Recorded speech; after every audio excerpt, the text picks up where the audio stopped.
Hello, welcome to what I believe is episode 20 of Owen and Prince Chat D&D. 20 episodes, nearly 2 years, because we've missed a couple of months, but yeah, nearly 2 years of doing this.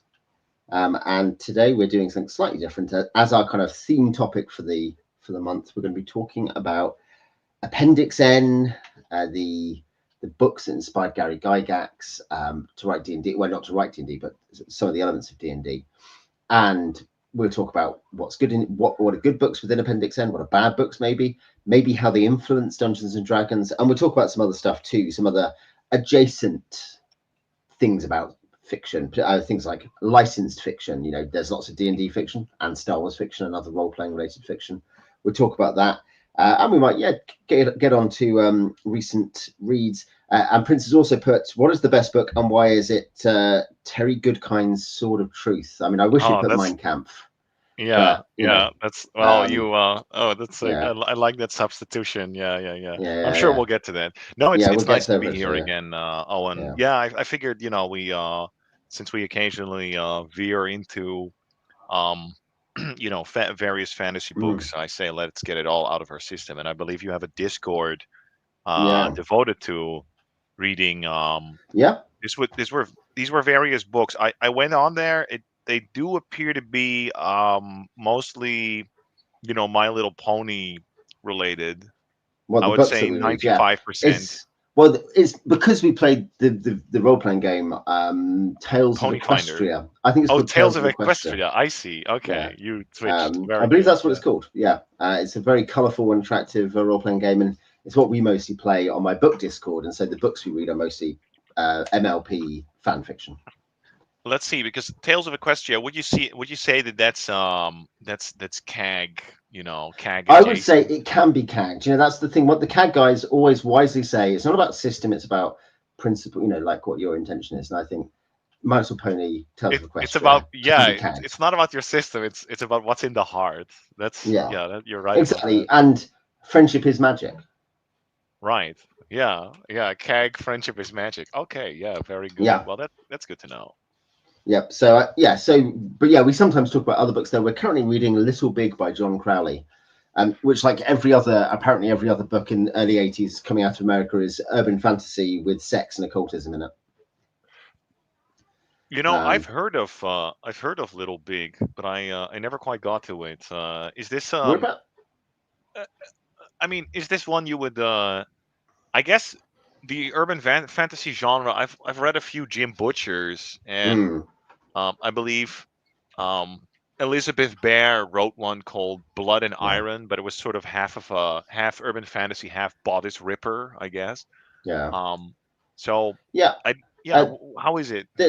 It's pretty good. I mean, it is good. It's a slow burn, which is one thing. It's hard to judge when you're just over halfway through a book and you're like, I think the various, like the 4 different plot threads are coming together a bit. So it's a slow burn, and it definitely feels of its time. And there's other stuff you can compare it to. It definitely is on a spectrum or continuum connected to lots of other fiction from the same time. Cyberpunk stuff, William Gibson, stuff like Robin Hobb / Megan Lynn Holmes, Wizard of the Pigeons. It'll come up with things like Sandman and Neverwhere from Neil Gaiman, and Jim Butcher as well. Okay, like all this kind of nexus. Yeah, I guess I have read Sandman. No, yeah, I've read both Sandman, Neverwhere, and I think it's American Gods by Neil Gaiman. I don't think Neil Gaiman is a particularly spectacular author. Obviously, the Sandman comics are pretty good. But yeah, it's okay. I can see that definitely being a good ideas man, prose average. Better. I think better as a comic writer. If you read some of his other comics that aren't Sandman, you can see his basic understanding of how you write layouts is pretty. Layouts is pretty good. I feel he is. In a way, he's creative, but I feel he's it's almost like he has only one trick, which is he takes and I'm sure there's 1 or 2 exceptions, but he takes something from mythology and then he's like, oh, what would this be in the present day? And then it's I think that is the main. No, that's the main trick.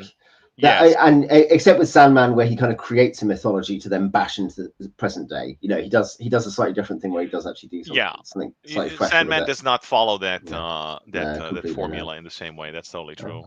Yeah, So our first thing, why Appendix N? Because, well, you've kind of explained a bit of why we want to talk about it today. We talk about books occasionally when we're just chatting. On this, obviously, my channel is books and fantasy, science fiction, and role-playing games connected to science fiction and fantasy. So it kind of naturally connects the two elements that I talk about. I guess it's also a D&D relevant topic for you, isn't it? Because we sometimes discuss, is Appendix N actually necessary? Like, when Gary Gygax says, "Oh, you might find this inspirational," so you'll be able to pluck kernels from which to grow the fruits of exciting campaigns. He says, "Is that true?" And I think that's definitely going to be part of what we talk about, isn't it? Is what influence has Appendix N had, and can it have any influence? I guess that would be another thing to address. I think definitely, in the sense that, well, I mean, it kind of depends if you believe that, well, D&D, like if you believe that there's a component of the imagination, to it, and that there's kind of like a sort of a spirit that kind of like invests it, and if you understand that, like if you run your games in that in that sort of fashion, you kind of like grok it. And I feel the stories in Appendix N, they point you in the right direction, and it's easy to underestimate, I guess, why it's so important. But you have to understand that, like, I grew up playing D&D. It was the 2E era. We didn't know who the fuck Fafhrd and the Grey Mouser were. Conan, we'd seen the movie maybe, but we didn't really think about it so much. So and all of my friends that I played D&D with, it was the same. So then you hear stories later of, like, well, people, they go into the Pathfinder Guild, and there's like heroic quests, or like people joining organizations, and it's not until you're actually exposed to, like, the actual sort of like core concepts of D&D, of like, oh, okay, you're adventurers, but what does this actually mean? Kind of like the ethos, the telos, if you will. And then it suddenly clicks. You're like, oh, okay. Oh, yeah, okay. We're wolves. We're not dogs, right? You're not training people to, like, follow instructions and be good little boys. No, okay, we're powerful individuals. They're trying to gain, like, golden glory. And that same sort of like spirit and ethos, that's like encapsulated in the Appendix N. That was my idea. Yeah, and I think sorry, let's just let's see. I think one part of that is one way of looking at that is that in the late 70s he is writing the DMG, and what he says is, great, we are, I need to kind of maybe show people some of what this looks like in practice. Maybe it'll just be fun for them to read, but also there's some degree of, there aren't any streams to watch people play D&D on. There's not mass reports, there's a few fanzines. So what are going to be examples of play? And though there are real limitations to reading fiction as an example of play, at the same time, I think there's some degree to which he's obviously thinking, if people read this, as you say, they'll get what this is meant to feel like and look like. They're going around being adventurers, getting golden glory, as you say. And that's going to be not just the direct inspiration of, oh, yeah, that's a cool idea, maybe I could use that idea. But they're going to think, this is what D&D is meant to feel and look like. And that's kind of what you're explaining partly happened to you, is that one thing that deprogrammed you from a more modern trad, a contradiction in terms of perhaps a modern trad game, like very objective oriented, everyone's apt to do the quest. One thing that deprograms you from that is Appendix N. And the idea that there are other fictional sources, or there are fictional sources that point you towards the kind of experience you should have. I think so. And you do point towards a second reason, that, like, so many spells, items, and concepts in D&D, they're taken from these fictional sources, and often, of course, you have to, like, record them within the context of, like, a game. You have only limited space which to devote to the subject. And sometimes, seeing the original idea, it can kind of like help you understand it a little bit better, I guess, like where it came from, what the original idea was, and then kind of like see that, oh, okay, he took that and he altered it so it works within the context of a game, but this was the original idea, right? It there's not the DMG is not necessarily well known for over explaining itself. So I mean, I guess one of the best examples is we'll get to like many specific books later, but like an example, there's a book series called The Changeling Earth by Fred Saberhagen. I don't know if if you've ever read it. I've actually not read Saberhagen. No. Okay, so I highly recommend Saberhagen's Changeling Earth as a sort of like it's science fantasy, right? It's a sort of it's Campbellian hero's journey, swords, laser guns, djinn and demons, giant owls as well. There's like a ton of like ideas that made it into D&D. But there's a few like very sort of iconic moments that leap out, and one of them is they've conjured some sort of djinn, and they're trying to get the djinn to construct an air balloon, and then you suddenly see that the djinn is like sort of like maliciously complying and taking everything they say literally. And I was like, this is it, right? This is perfect. This is how interacting with such a powerful being, when in the DMG they often describe like, say, demons or djinn, following the letter of the law. This is kind of like what that actually looks like. And there was another example where they have some sort of stone which bears an enchantment of like which grants like freedom of movement. There's a whole a whole chapter where he escapes from a prison with the freedom of movement spell, which it's so strong that even doors, they leap open and people can't grapple him and all that stuff. So it's but that kind of gives you that source gives you like an extra bit of context for a lot of these things. Yeah, I know. For me, a similar experience of being like, oh, actually, this stuff is just great. Again, we can talk about specifics, but of what we think about all the writers. But as an example, I'll share a comment from Ian in a second. But for example, both Tower of the Elephant by Robert E. Howard and the first Dying Earth tale within the Dying Earth, the one with Mazirian the Magician. Those were both ones where I was like, oh, okay, this is like, though there's only one main character, this is obviously what the rules in first edition AD&D help you play. Not by that, I don't mean they help you write stories that you then can tell everyone about your novel. What I mean is they create stories like this, and they have mechanics in terms of the game mechanics support a game like this. And it's a weird experience of like, oh, okay, essentially in that sense, this is what I'm kind of implying is Gary doesn't give many play examples, but if you want a bunch of other play examples, albeit his filter is not always perfect and his explanation is not always perfect, there are many play examples in terms of what the game is going to feel like and how, as you say, that example of how a djinn is going to act in the Appendix N.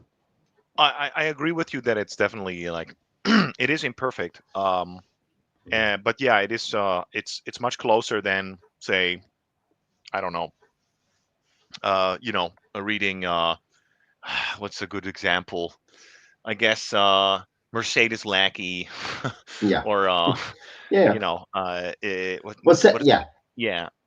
Well, I think if you're like, oh no, I assume Terry that Brooks, we're I guess. Exactly, Terry Brooks, or Shannara or anything, oh, I assume we're going to be like these kinds of adventures. You go on a grand quest. Essentially, that's one thing. Is the sense. Yeah. Of course, he mentions, and we'll talk about this. He mentions the Rings trilogy as well as the Hobbit. We'll get to that. Some of these are going to be more like the emergent picaresque gameplay that AD&D naturally tends to. Some are going to be less so. But the general point is that he's pushing in that direction and towards sources that are a lot deeper in terms of giving you an idea of the kind of world you're in and the kind of adventures you're in, rather than being about the epic story you tell by doing the great quests. And I think that's the thing I think we'll find with a lot of them. You are probably more familiar with the 1E short, as it were, Appendix N. By that I mean, so I know you've read some of the fringe authors I have not read. Obviously, we're going to talk about other authors. Yeah, we have to compare power levels for status and dominance. Yeah. We will have to do that. E, by the way, is sad that we're not reviewing UK1 again. He would tune in every month for us to review UK1. But just, well, I mean, we'll get to, I'm sure there's more terrible adventures we'll get to, yeah. I was going to say, though obviously you end up giving it 3 stars and I might give it something similar. That was the first adventure I think we reviewed. We were like, yeah, this is just, maybe it's okay. We've had a very high hit rate of like our adventures we read, we select because they're good, I think. And then there's this one that we're like, oh yeah, this one should be good. And then we're like, yeah, it's mediocre. Well, but that keeps it hopefully a little bit of uncertainty keeps it fresh, right? Yeah, I would say that is a principle of. I agree. It's a principle of my channel at some degree, though. That is that I tend to, and when I look at my average Goodreads score or whatever, it's similar. Like I tend to only be watching or reading or whatever stuff I think will be good. I don't intentionally. I'm not one of these like Bryce/Ben Gibson-esque masochists who's like, I will read bad adventures on purpose. I think as a reviewer, you go through like you go through those phases, and especially if you're new, you do want to sort of like first of all, you have no frame of reference, and you kind of like want to explore more. You're more curious, but also as your I guess as your frame of reference grows, at some point you don't. You can see the you can read the matrix almost, right? You see, they see ones and zeros. You see brunettes, blondes. Like you just look at the cover, and you maybe you look at the source, or oh, what system is it? Oh, okay, generic OSR. Oh yeah, this is crap. Like at first 2 pages, bam, you're like, this will not be good. Done. Right. Moving on. No, so you can filter stuff out quickly from someone tells you a summary of it. Yeah. I was going to say, I think you do it the same with fiction, and we'll obviously talk a bit more about fiction now. But the same with fiction. You read a review of it, and you begin to understand that it's not going to be for you. You find it with wine. This is a big thing. The idea that with wine, you should find a critic, not who agrees with all your opinions, but who you understand their palate. You understand what they're saying about stuff, so you can say, I'm not going to enjoy that. So you don't. Because even if they love it, they're like, oh, it's a 95. And you're like, yeah, I think I'm going to hate that. You understand their palate well enough. And I think that's the thing is, if you read reviews, essentially for me, if someone's like, oh, yeah, no, this is like, I'm trying to think like, I guess I'm kind of up for reading anything. But if they're like, oh, I just loved if people emphasize things like, I thought the found family element was the best bit. And also there's such a kind of upsetting of stereotypes and this and that. And I'm like, probably I won't enjoy that. I might, but I probably won't. I mean, I buy a lot of my books secondhand. I guess I just know that, but like by decade and cover, and then if you've never heard of the author before, that's if at some point you're well versed enough in a genre that you're like, why haven't I heard of this person? And then you check the premise, and okay, maybe I'll give it 2 paragraphs, and then you should be able to figure out pretty quickly, like, okay, maybe who knows. But it's like you get some sort of it's hard to like describe it explicitly, but your feeling for like pre-selection is so much more accurate, and as your your context increases, that you it's also if you don't have infinite time, you should select the stuff you read or watch or whatever, rather than like the idea that people with limited time waste it on bad stuff. Ben has popped in and says, worse than a masochist is a man of profound and persistent hope, always looking for gems in the sewer. But by the way, your Commodore Sven, he's just he's doing push-ups now and preparing for his interview with Alexander Macris, where you should review X2. Anyway, no, but Commodore is a good module. You're going into Terra Incognita, right? We know the rules for drive-through for the most part. That's all sort of mapped, but itch.io is kind of not mapped. This is where Commodore Sven finds his crap. Yes. So if you want to discover like fresh new talent, then that's actually a source that's not being tried so much. Probably also because anybody who's in the in-group, if you give a bad review, then everybody will start crying and they'll they'll key your car. It is one thing in our tiny hobby, relatively speaking, financially and indeed in many ways numerically, tiny hobby. A big thing is the fact that as it's such an in-group out-group activity, that how you actually monitor quality is very hard because it involves offending people. No, but it's good. That's I know necessary. You like offending people. No, well, yes, obviously. Yes, I do. Well, otherwise, I wouldn't. I'd be obviously you've grown a bit more moderate as of late. But no, I still today I wrote a 1-star review, and it was It was beautiful. It was a huge piece of shit. It was overproduced. It looked really good, but it was just terrible. And I did not feel bad. I was like, no, this hobby is, I don't know what, it's almost 20 years old. It's more than a decade old. Whatever something is, like, you should not be making these mistakes. It's like a major publisher. Fuck you, starve. You're getting 1 star, okay? It's garbage, right? Do better. I don't know what I think of it yet, by the way, but I think you've reviewed it. In terms of a review I will be doing, hopefully, is of Wyvern Songs by Brad Kerr.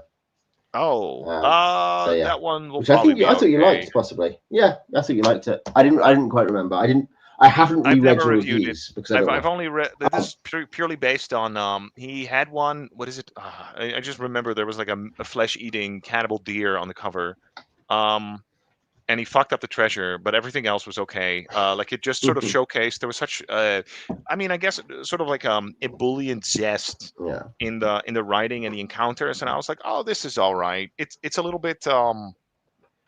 I guess we'll talk about reviews a little bit before we go back to books, but I feel that in the OSR, this is another guy who probably read a lot of Bryce, and there's a phenomenon, and it's not unique to RPGs, whereby, people publish something and it's successful, and it's successful because of many attributes. Actually, it's successful because of a synergy of many attributes. But then there's a few things that really stand out, like say, what is it? The storytelling in Half-Life, for example, right? The first person Half-Life, it changed storytelling. There's like 50 other things it also did really, really well, but like that one really stood out.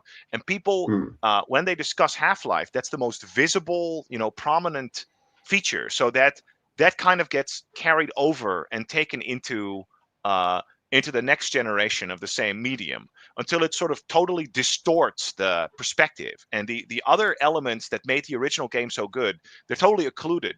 And I kind of feel that not in the case of Brad Kerr, it's not that he's like that his adventure is a piece of shit, because it's not. It's probably pretty fun.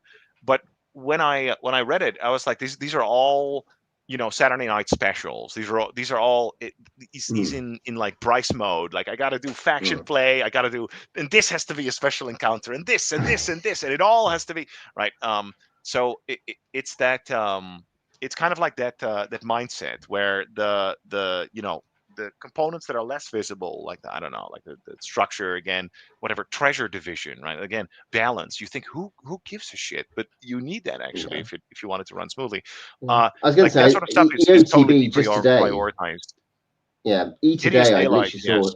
Yeah. Hideous Daylight by Brad Kerr is what Ben suggests. Just today I saw. I don't saying, think if I. Oh, sorry. Go ahead. I don't want to. No, I was going to say. Yeah, I was going to say. I saw just today was saying, at some level, probably you're much more reliably going to get a good module or a good adventure out of the thing that a experienced DM who runs a campaign every week has spent a few hours on preparing, than you are from someone being like, I need to write an adventure. I think there's something to that. The idea that at some level, writing something that you have used and is meant to be used is going to give much more reliable results for something which you can then actually play, than thinking, what makes a good adventure? Let me write a good adventure. But yeah, what you need is you do need that. You do need a guy who runs every single week. But then you need like the stuff where this guy, he's been working on this project while he's also running, because he's so good. He can run.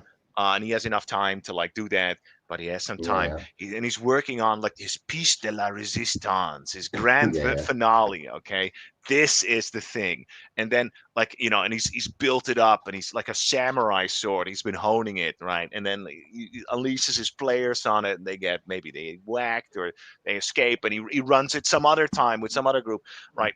That's the stuff. Okay, so I'm talking about the Uzos or the Gaboluxes, okay, where you're both very experienced, but you also have this sort of you have this Stanley Kubrick inside you, okay, where you're like, I must create art, right? Like well, not necessarily art, but like at least you have this sort of grand ambition, I think. Or moderate ambition, at least. Yeah, so, you at least have a moderate ambition. Right. Yeah, I think the meaningful sense in which Dungeons and Dragons can be seen artistically. By that, as an experience, not in terms of as something to be looked at or to be sort of admired from afar, but as an experiential thing where you discover this amazing world and it interacts, you interact with it. Great.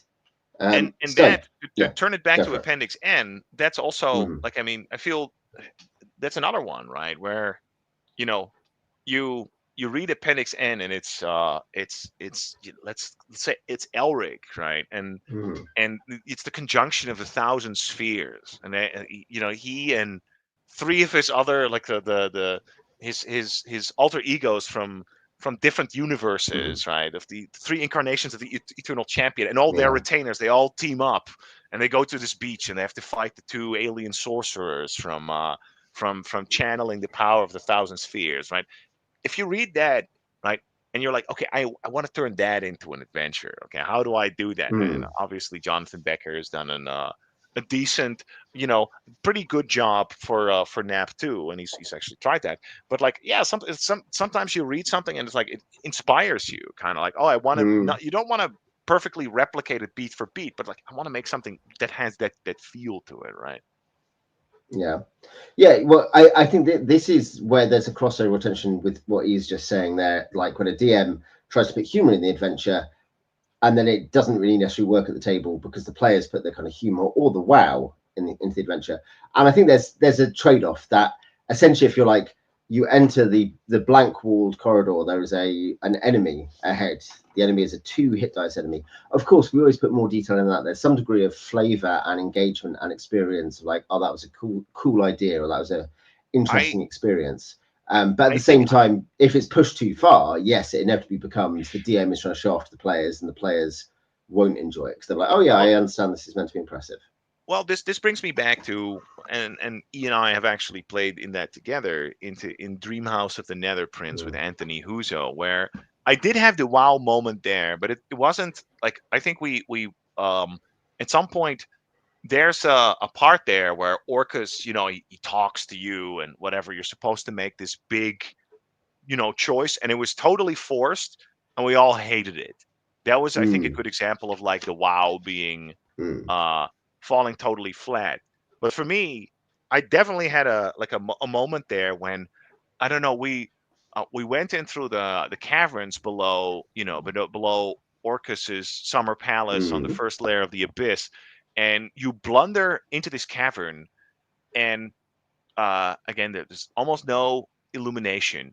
And then, like, as we walk, like as we penetrated this vast sort of vaulted hall, there were like, we discovered there's like 30 or 20 like of these polar worms, right? These creatures that are larger than larger than purple worms, and they're waking up. Right. That was like, I thought that was genuinely like an oh shit moment where we're like, oh my God, there's like so many of them. And I do think one thing, you can often instill fear much better than other things. Right. You can get and then you blunder through that, and then like there was like hundreds and hundreds of ghouls at some point were like animated by some trap, and it was just like bam bam, but like it's like you're being like bombarded. That that sort of stuff. That's what I mean when I talk about I guess, like, you're going a little bit harder. You're putting in a little bit more effort. But I agree with you that like it shouldn't be about like, oh, I have this scene in my head, and then the players have to do that. No, of course, the players are going to try to like do it in their own way. You shouldn't force it. Like sometimes, like you want to create. You want it. That's the thing. The difference is that it's something which has to be about environmental, that the players then enjoy interacting with, as opposed to something the players look at and say, "Oh wow, what a cool thing." What a cool epic scene you made for me, DM. How cool. Yeah, that's always exactly. It's when the DM is trying to invoke a reaction. Yeah. Whenever the DM would introduce an NPC that the DM would think is cool, at least this is my experience, that the players would always mock that NPC like just mercilessly. You would always have like some insulting nickname, and how cool the DM thinks the character is like proportional, inversely proportional to the player's gonna be like, what a again, geez, like, what a loser. So What we should do is we should do a rundown. I've got App N, the original Appendix N, in front of me, and what we should do. I mean, this is. Will this be a boring word, or should we just go through the authors? We can, or do we want to pick a top 5 first? Because you were saying do a top 5. What do you think? I like working with the top 5. Top 5. Let's do top 5 first, and then we can do stuff in the middle, the stuff that people might not know as much, especially as you suggested, and then the crap. We'll do that. Yeah. What's your top 5? Oh, geez. Okay. Yeah. You're on the spot now. You put me on the spot. Yeah. The guy who came up with the suggestion. I think we should do a top 5. Like what is your top 5? Don't know. Oh, geez. It's like they're all so good. Okay. Fuck. All right. Well, I mean, I guess I would say well, let's start with 5. That's even harder. Okay, number 1. I'll have to choose. Fritz Lieber's Fafhrd and the Grey Mouser series. I think so. I think that's number 1. Mm-hmm. What? Yeah. What do you think? What's my? You've got a top 1. We have to do it one by one. We can't just you're just gonna have me rattle them off and then say, "Well, I think this." But what if my ranking's different? If it's the same, if we say the same one, should I just say yes, I agree with that one, or should I have a different ranking so it's more dramatic? I don't know. Yes, you should have a different ranking, maybe. Yeah, intentionally, like maliciously different rankings. Maliciously, that was actually my bottom top 5. One. No, I think probably Fafhrd and the Grey Mouser is one of those where I feel that's like super core Appendix N, and it feels it's one of those stories that feels the most like D&D. I think. Yeah. I mean, I would agree on the App N list. I would say the number 1. By that I mean the most. No, I'm trying to think if is this most relevant to my understanding of D&D, or is it my favorite book? I think I'll pick as one of my 5. I will agree, Fafhrd and the Grey Mouser, and it's also some of my favorite books. I think the last book falls apart dramatically, but we don't talk about the Knight and Knave of Swords. That's it's obvious. Like that's horror. I sold it. I deny the very existence of that one. That was pretty bad. But no, I think but it's also, I'd say, if it's both my top 5s, it's both one of my top 5 favorite Appendix N entries, and it's one of my top 5 it is probably my number 1. What is if you want to give it, I wouldn't give someone Conan, I wouldn't give someone the Broken Sword, I wouldn't give someone I don't know, Stormbringer or something, or the Hobbit. I would say start with that one, start with Fafhrd and the Grey Mouser, because I think picking it. Or maybe we should wait. Yeah. Yeah. Sorry. No. Well, I think part of it. Yeah, I'm picking it on both the top 5s I'd theoretically make, though, just to find. Okay. I think it's a big thing about Fafhrd and the Grey Mouser is that part of it is that it's a party. It's 2+. At some point in a couple of the adventures, you end up with like 5 guys doing stuff. So it's different to Conan in that sense. Conan, there's only 2 major adventures where Conan actually has a friend. He has an evil wizard friend that he frees from the Scarlet Citadel. That's true. Yeah, there's that one. There's a girl there. Red Nails, he has a girl who's actually useful, not a victim. And then in Beyond the Black River, he has like an Englishman who he's like, man, that was the best guy I ever met. He's dead now. It's too bad he got killed by Pict. Yeah. Okay, that's fair. Yeah. Hence why he's like, I'm gonna. Well, and one reason I think reason people like Red Nails and Beyond the Black River so much is partly because they are Conan interacting with the real world, like as in by real I mean of the sub-created world, but like the whole thing, rather than like just he's in this weird place and that's cool. It's like no. Beyond the Black River, there is all these settlers are at stake, and Conan suddenly has to decide what to do about that. And he meets a guy who is not like him, who's a civilized man, but who is, in Conan's view, basically nearly as good as Conan. And at some point he takes the crew of like some ship and he fights like all these monstrous black cannibal ogres in Pool of the Black Ones in this sort of fever dream nightmare fight scene where most of them die. That's like such an underrated Conan story. I think that's a good one too. Yeah, I think that's good too. So would we put Conan? Would we both put Conan on our top 5 then? I mean, obviously, yeah. I would even go so far. I would say that's Fafhrd is like number 1. For me, Fafhrd and the Grey Mouser, it beats out over Conan because of the I feel the weird magic, the weird elements are more they resonate more with with D&D. It feels like more open and free, and you've got Sheba of the Eyeless Face and Ningauble. Do you think? I think the humor is part of it. You mentioned Sheba and Ningauble, but I think the humor is part of that, and it basically because D&D is a funny game. It's not funny. This is his point. It's not funny because you write it funny. It's funny because when you get like 5 adults together or 5 teenagers together, and you're doing an epic adventure, and just stupid stuff happens, and people make jokes because they're obviously not actually running for their life from orcs, and even if they were, some people would make jokes. So there's some sense of which Fafnir and the Grey Mouser and the friendship, because it's a book about friendship. They're books about friendship more than they are books about anything, I think.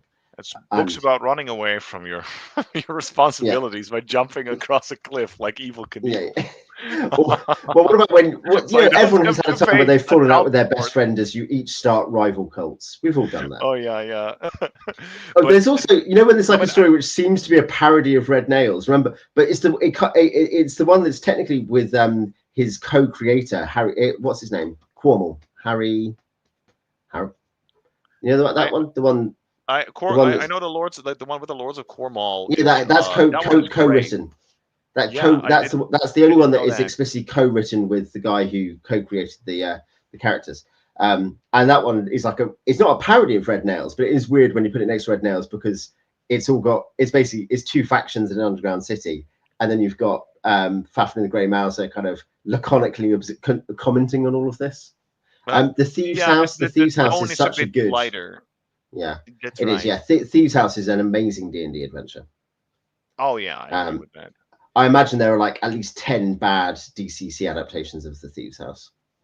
There's probably literal. I believe they have literal like Lankmar DCC. They do, but I'm saying sure that I bet it's just it might be good. Yeah. I was going to Tower of the Elephant is heavily adapted too for the same reason that it is such an obvious D&D adventure. Do we both have Conan the Barbarian on number 2? Is it just going to be such a what do you call that? Obvious. Such a circle jerk? I guess it is. Because my number 2, I do have Conan the Barbarian on number 2. I would probably. I'm looking down again in terms of like exactly what I say. I think we might disagree, Laura. I do think there's a reason why people say those are the top 2, and it's because they're the top 2. As soon as you've bothered reading or playing Dungeons and Dragons in an old school fashion.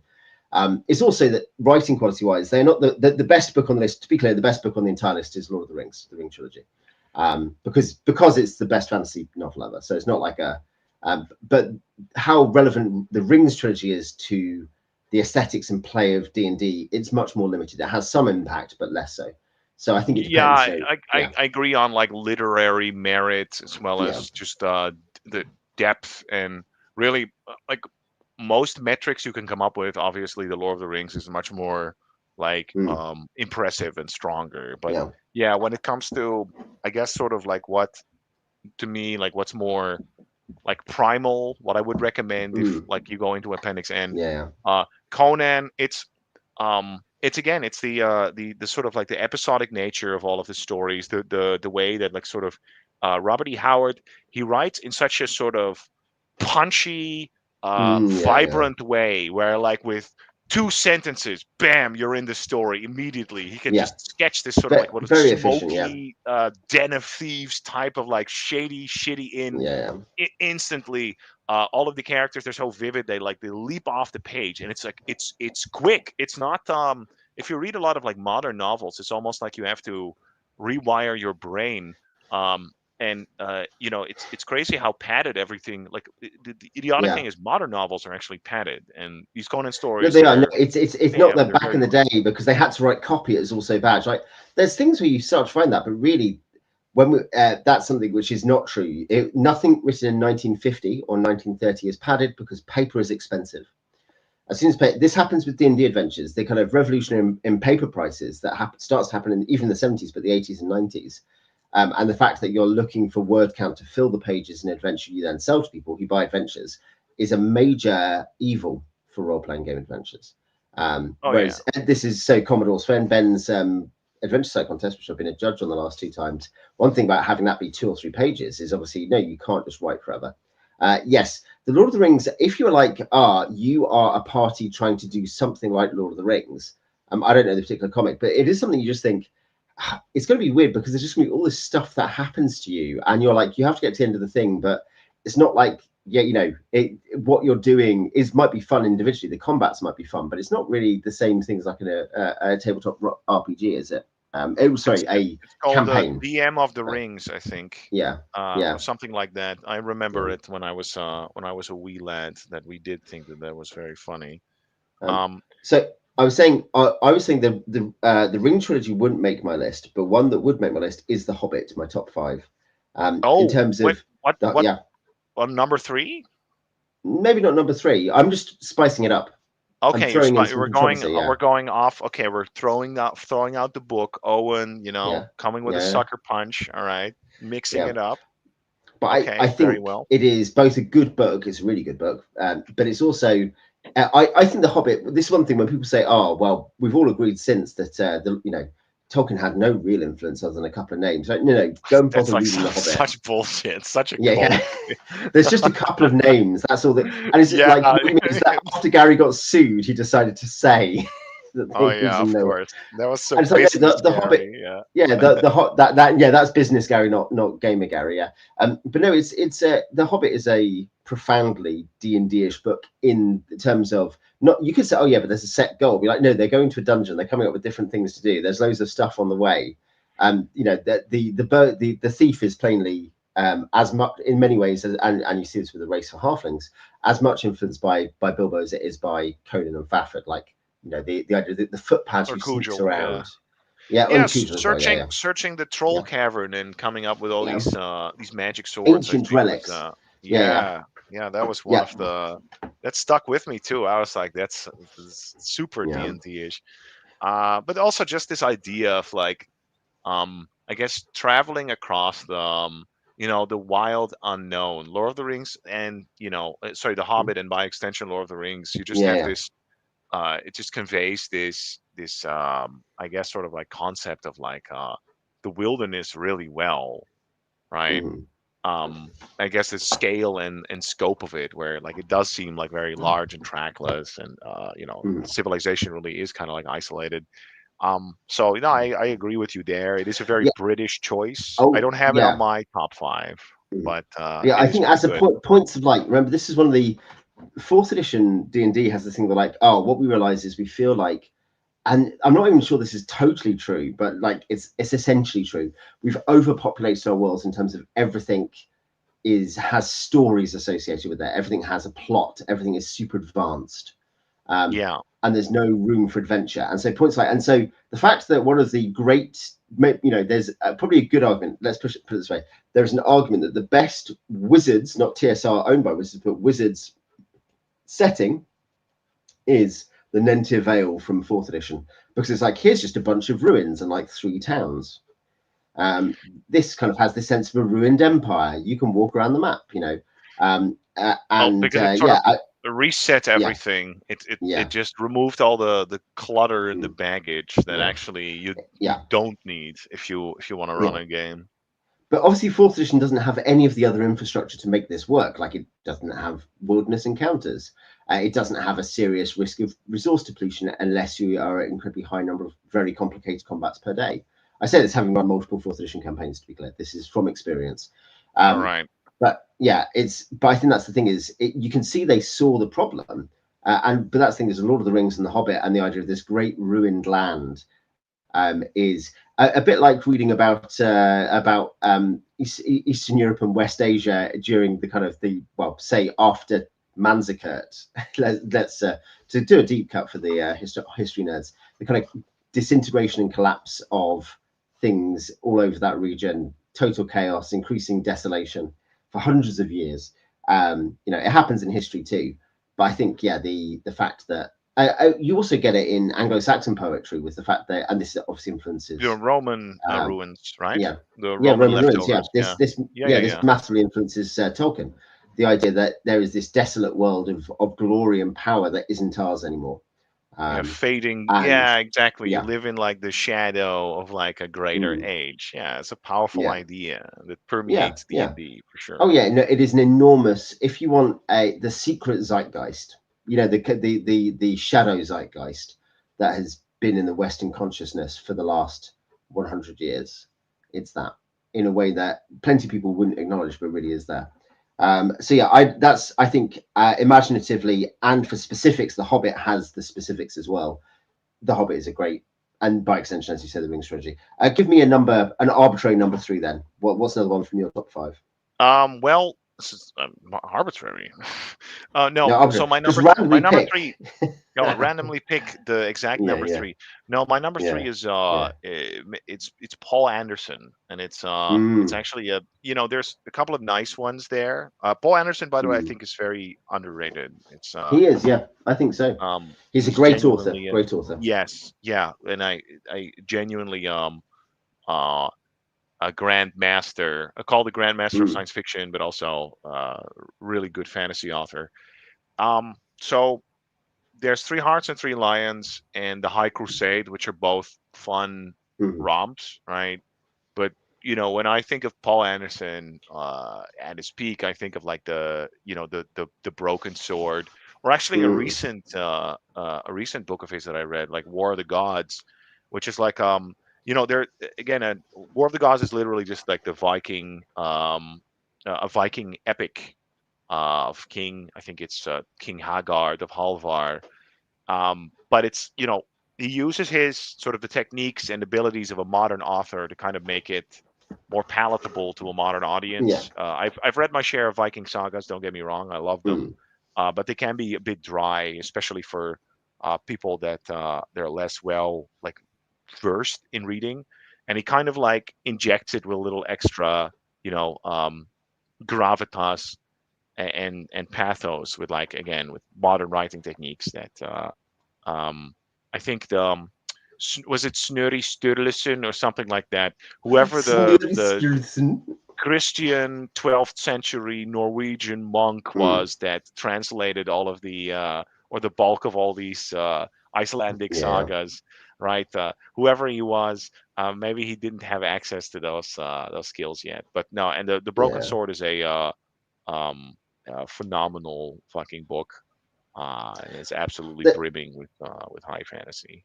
Yeah, no, I love Broken Sword. I think I would probably be happy to put, I don't know, the space is running out. Let's say, for the sake of controversy, I mean, I think Anderson is in my It's difficult. Yeah. He's certainly in my top 7 or whatever it might be on the thing. But yeah, I'll bump Anderson for the sake of controversy. Okay, you'll do him dirty. 3 Hearts and 3 Lions might be very slightly better for picaresque, caggish campaigning stuff, because it's much more like, what on earth is going on? We have to go somewhere. What do we do? I think 3 Hearts and 3 Lions has some of that, maybe more than Broken Sword, which is much more epic.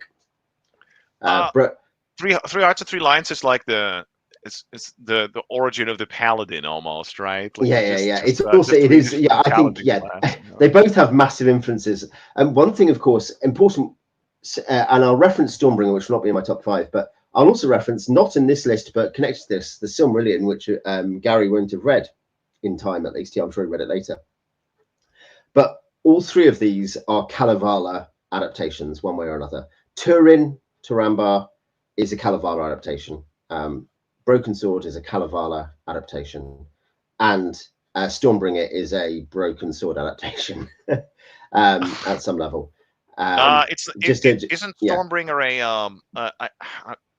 I remember the idea of the Eternal Champion was like from 3 Hearts and 3 Lions.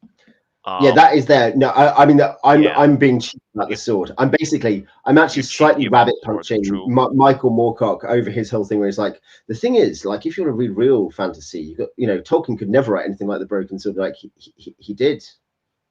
Yeah, Turin and Turambar. Yeah. One of the maddest. I think he got claims I've ever heard. It's because I think Moorcock. He got a standalone book at some point, right? It was the Children of Hurin. The Children of Hurin, which was the edited version of like the longest version that existed, with everything else filled in by other stuff. Unfinished Tales also has some stuff. Like, I'd say it's an incredible story. And in terms of Tolkien's narrative range, it's already there. If you bother reading the high biblical fantasy of the Silmarillion, most of it, compare it to Lord of the Rings, which is this sort of like fairly kind of, the tone is just very different. It's not actually particularly epic in tone in lots of ways. A lot of the time, the Silmarillion, and then compare it to the Hobbit. These three very different books, and then you add in the fact that Silmarillion also has Turin Turambar, which is an Icelandic saga hiding in the middle of it. His narrative range is enormous. I mean, the Silmarillion is really crazy, and like it's hard to even conceive of like there's not many authors who reach that level where their imagination, I guess, spans such a range that even the Lord of the Rings, which is immense by itself, is just it's like one tale in this much larger framework. And I guess with the Silmarillion, he sets all that stuff up. Also kind of underrated, I guess, with my my edition of Lord of the Rings. I think in the third book, in the appendix, there's the story of the fall of Numenor that I thought was like amazing. And if you're talking about like sort of like a more high epic biblical style, that certainly qualifies, right?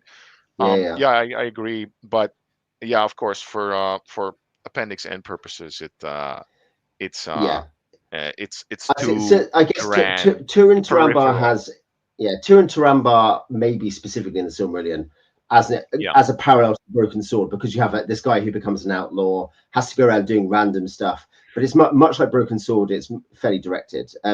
Ben says he once mainlined 8 to 9 Icelandic family sagas in a row, ran a campaign saying Greenland immediately afterwards. Great inspiration. Yeah, I think I can imagine. Yeah, I think that'd work. I have to think of like, what is it? Some of those things really do feel like low-level fighter D&D campaigns, like the Saga of Grettir the Strong. I think he actually gets level drained by I don't know what are these undead called again in Draugr, probably. The Draugr, like by like this fucked up ghost that he wrestles, and then like it touches him in it, and the curse is such that he is very strong, but like after that, because of that curse, he can never grow beyond, the potential he has then. It's like very sort of like esoteric and creepy. And you imagine that, I guess Tolkien's treatment of like the undead definitely maybe was like maybe borrowed a bit from Viking mythology, right? Then there's another one. I think it's Egil Saga as well, where I mean, so many of these adventures that they have are also like, they go raiding, or there's some sort of dynastic dispute going on, or even some guy is moving his is moving his border post. So like one of his neighbors is like stealing his land or something like that. And he fucks him up, and there's a big feud. This is all great fodder for like low level D&D adventures. So that's great. I will go for number 4, Jack Vance, The Dying Earth itself, i.e. the first book. Or the whole series, hasn't I? I think I have taste issues with Cudgel, the 2 Cudgel books, and I think the 4th book, Rialto, is just mediocre. It has its moments. It's not great. It's okay. Yeah. No. Okay. So I agree with like definitely ditching Rialto. Okay. Yeah. And you're not gonna believe it. I wrote them down, when we got started around point 1, and I also have Vance on number 4, and I would also look at like Dying Earth. I love Cudgel. Unapologetically, I think that's a fantastic rogue. I know he's like an evil, like an asshole. I would recommend Cudgel as a role model, as someone to look up to and imitate. In fact, Prince says. Just it's an incredibly sociopathic character, but because of they're all speaking in this sort of it's kind of like a jolly, jocular, Jeevesian sort of uber ornate prose, like when they're talking to each other. It's so all these suggestions is really just a crook, but everybody sounds so eloquent and polite when they're talking, and it's perfect. Good friend of the channel, book club member Matthew. There's done some cool stuff in the last Planet of Adventure, but I have Planet of Adventure. So Vance, he doesn't actually on official Appendix N, it doesn't recommend it, but I know many other people do, and I have Planet of Adventure scheduled for this year. So it sounds great. I think Vance is. I should say, just let's do the wider book thing on Vance. Vance was pretty obviously a flexible author who wrote more. He's basically known for Kujal. It's a funny thing when people talk about Vance, like, oh, he's got this kind of roguish character in this crazy acid fantasy world and picaresque adventures. And he wrote Lioness, which is great. And he wrote Dying Earth itself, which is Oh, Lioness is like yeah. I feel Game of Thrones. I kind of feel everybody who likes Game of Thrones should just read Lioness instead, which is less depressing. Do you believe that Lioness existed historically? Let's do our esoteric historical conspiracy theories. Do you think it existed? I don't mean the books, but did somewhere called like something like that exist? Like this island that sank beneath the sea. Yeah. Geez, I don't know enough about the subject to. I haven't read up on it, so it's hard for me to evaluate. In general, legend, I'm inclined to say probably not. But it would be cooler. But no, I haven't. We'll have a vote in the chat. Vote in the chat. If Lioness exists, then this channel we will start putting together a GoFundMe to start kind of invading the deep to find it. Yes, we will have whoever was in charge of building the the submarine. The channel tunnel. Oh yeah, the Titanic, or whatever it's called. We'll have the Titanic, too. It'll be the Titanic 3, and we'll look for it. Yeah. Prince and I will of course be on ground control on shore for this adventure. I would say my preference. My aesthetic preference is yes, and so of course I'm biased, but I'm absolutely like, how do I think the Cornish fishermen thought they saw ruins underneath the water, which could well be true due to sea levels change? Yeah, I think that's probably true. Sounds right. Maybe like so, and to me, like Lioness is really incredibly good, and I've got good memories of it. Because I read it to my wife. The only problem is like with you get Vance. He bombards you with like new ideas every chapter or so that like when you go through a book fairly quickly, there's just like so much that some of it just it sinks below the waves again, below the surface. Like as you try to keep track of like the main line, you're just he's a super abundance of creativity. I know. I agree. I agree. I think that's one of the things is he's incredibly creative, and there's constantly new stuff coming up. And I thought that when I read, I've only read the first Lioness book. I think it's good. But in terms of Dying Earth as well, even in Kujal, you're like, oh, he's come up with some mad new place that Kujal's come to, and he's going to tell us loads of details. And then it's over. And he's on the next place. That's like like a pure hex crawl to me. It's just like, here you go. You come into this village. Oh, they have a new like idiotic belief system, or it's all to do with the sea. What's the one to do with the ocean? And they're like, there's a god in the ocean, kind of thing. That one. He ends up eating he ends up eating some sort of universal beast, some sort of god. Vance Rotox is Do Anything for a Living. I think Joe, the TV series this is niche and is not going to land with the audience, probably not even with you, but Veronica Mars is horrendously guilty of this, that you can tell the creator Rob Thomas is like, I just want to do something with a different character. I've got a new idea for a subplot, let's do this kind of, and so by the end of the season there's like maybe 11 things going on, and he definitely cannot do 11 things in one 40-minute episode at the end of a traditional US TV season, and you can just tell anyway. Then you have to come up with like an earthquake and reduce all that complexity again. I guess that's what the Game of Thrones is suffering from as well. That like just what is it? J.R. Martin wrote himself into a mire almost. Where you just can't extract yourself from it. You're just stuck. Well, he described this with Dance with Dragons. He's like the Myronese knot, the issue of like how you deal with Dany and make the politics make sense and get her moving to do something else. And because he's come up with so many things and he can't actually finish them off. I think that's as I say, I know it's a less obvious comparison for most people who watch this, but having watched a lot of Veronica Mars recently, I've talked about it on the scrapbook, which is my Substack as well. You end up just being like, you can just tell this is a guy who just constantly wants to come up with a new idea, like a new thing that's happening to the characters or a new complexity in the season-wide mystery. It's good if you have one of those guys, but you do need somebody to like rein it in. And I was going to say like one of Vance's I'm also like a huge Vance fan obviously, but like one of maybe Vance's best series actually, I might even prefer it to Dying Earth, even though Dying Earth like the the strength of the ideas maybe higher, but like as a series, I love the Demon Princess. I don't know if you've I know you're a read that big one. fan of Demon Princess. Yeah. Oh, no, I mean the book series, my friend. Yeah, no, the actual Demon Princess, my favourites. I know you're a fan of the Demon Princess book series. I don't own it. I've not read it. As I say, I want to move on with the Leoness and Audrey Planet of Adventure is my Vance stuff I want to read. Oh yeah. Oh, I can. I mean, Planet of Adventures is also. I also own the omnibus. That one is on. I have the on my omnibus list as well. But yeah, Dying Earth is. They still have the trademark sort of like this. They still speak High Jeevesian, obviously in the future. But it's almost like you're following some sort of science fiction. It's like a cross between John Wick and James Bond almost. Like the premise is so good because there's an attack on a village by like five. They're essentially like pirate chiefs, right? They're slavers, they're pirates, and they launch this attack on a village, wiping out or capturing almost everyone there. And the only survivors are like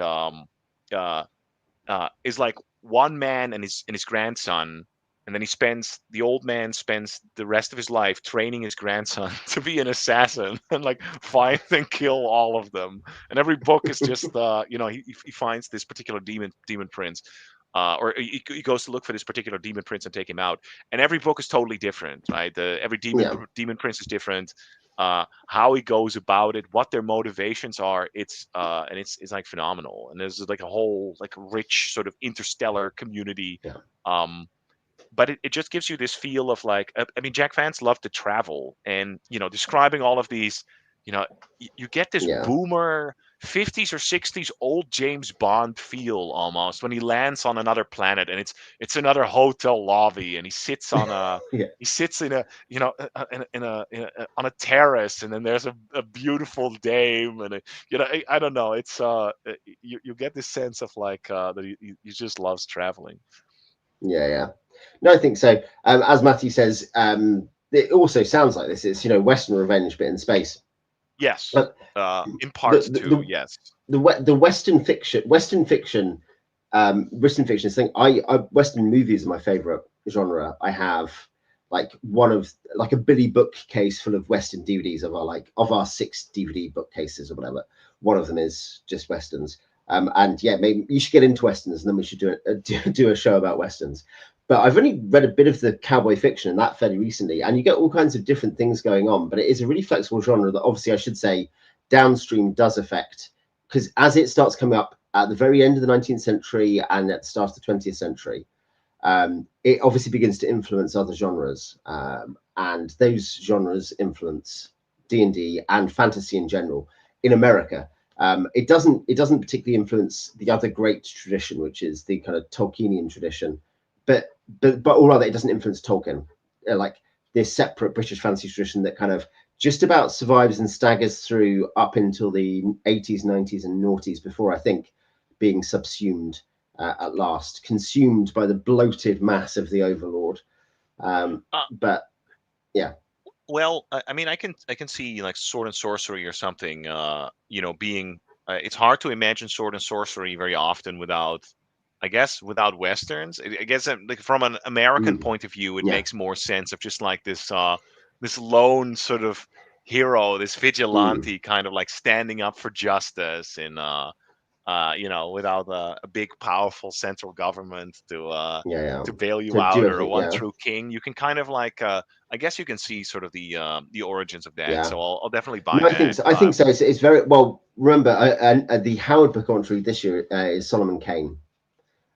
Or as in this idea of like a Puritan / proto cowboy going around fighting evil in America.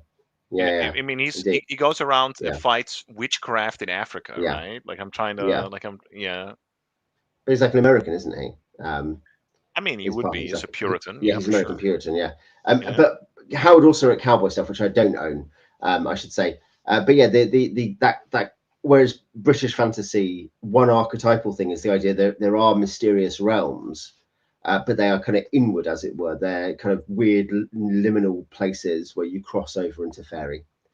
and the idea that the strange is not very far from where you live in your apparently ordinary place. Actually, in terms of a gaming book, if you want a gaming book to actually say, yeah, just read this one gaming novel and it'll be a nice experience for you, Stardust is good for that, because it's like, oh yeah, here's this. We just live in a village over the wall. That's fairy, obviously very influenced by King of Elfland's Daughter. But yeah, which is implicitly on Appendix N.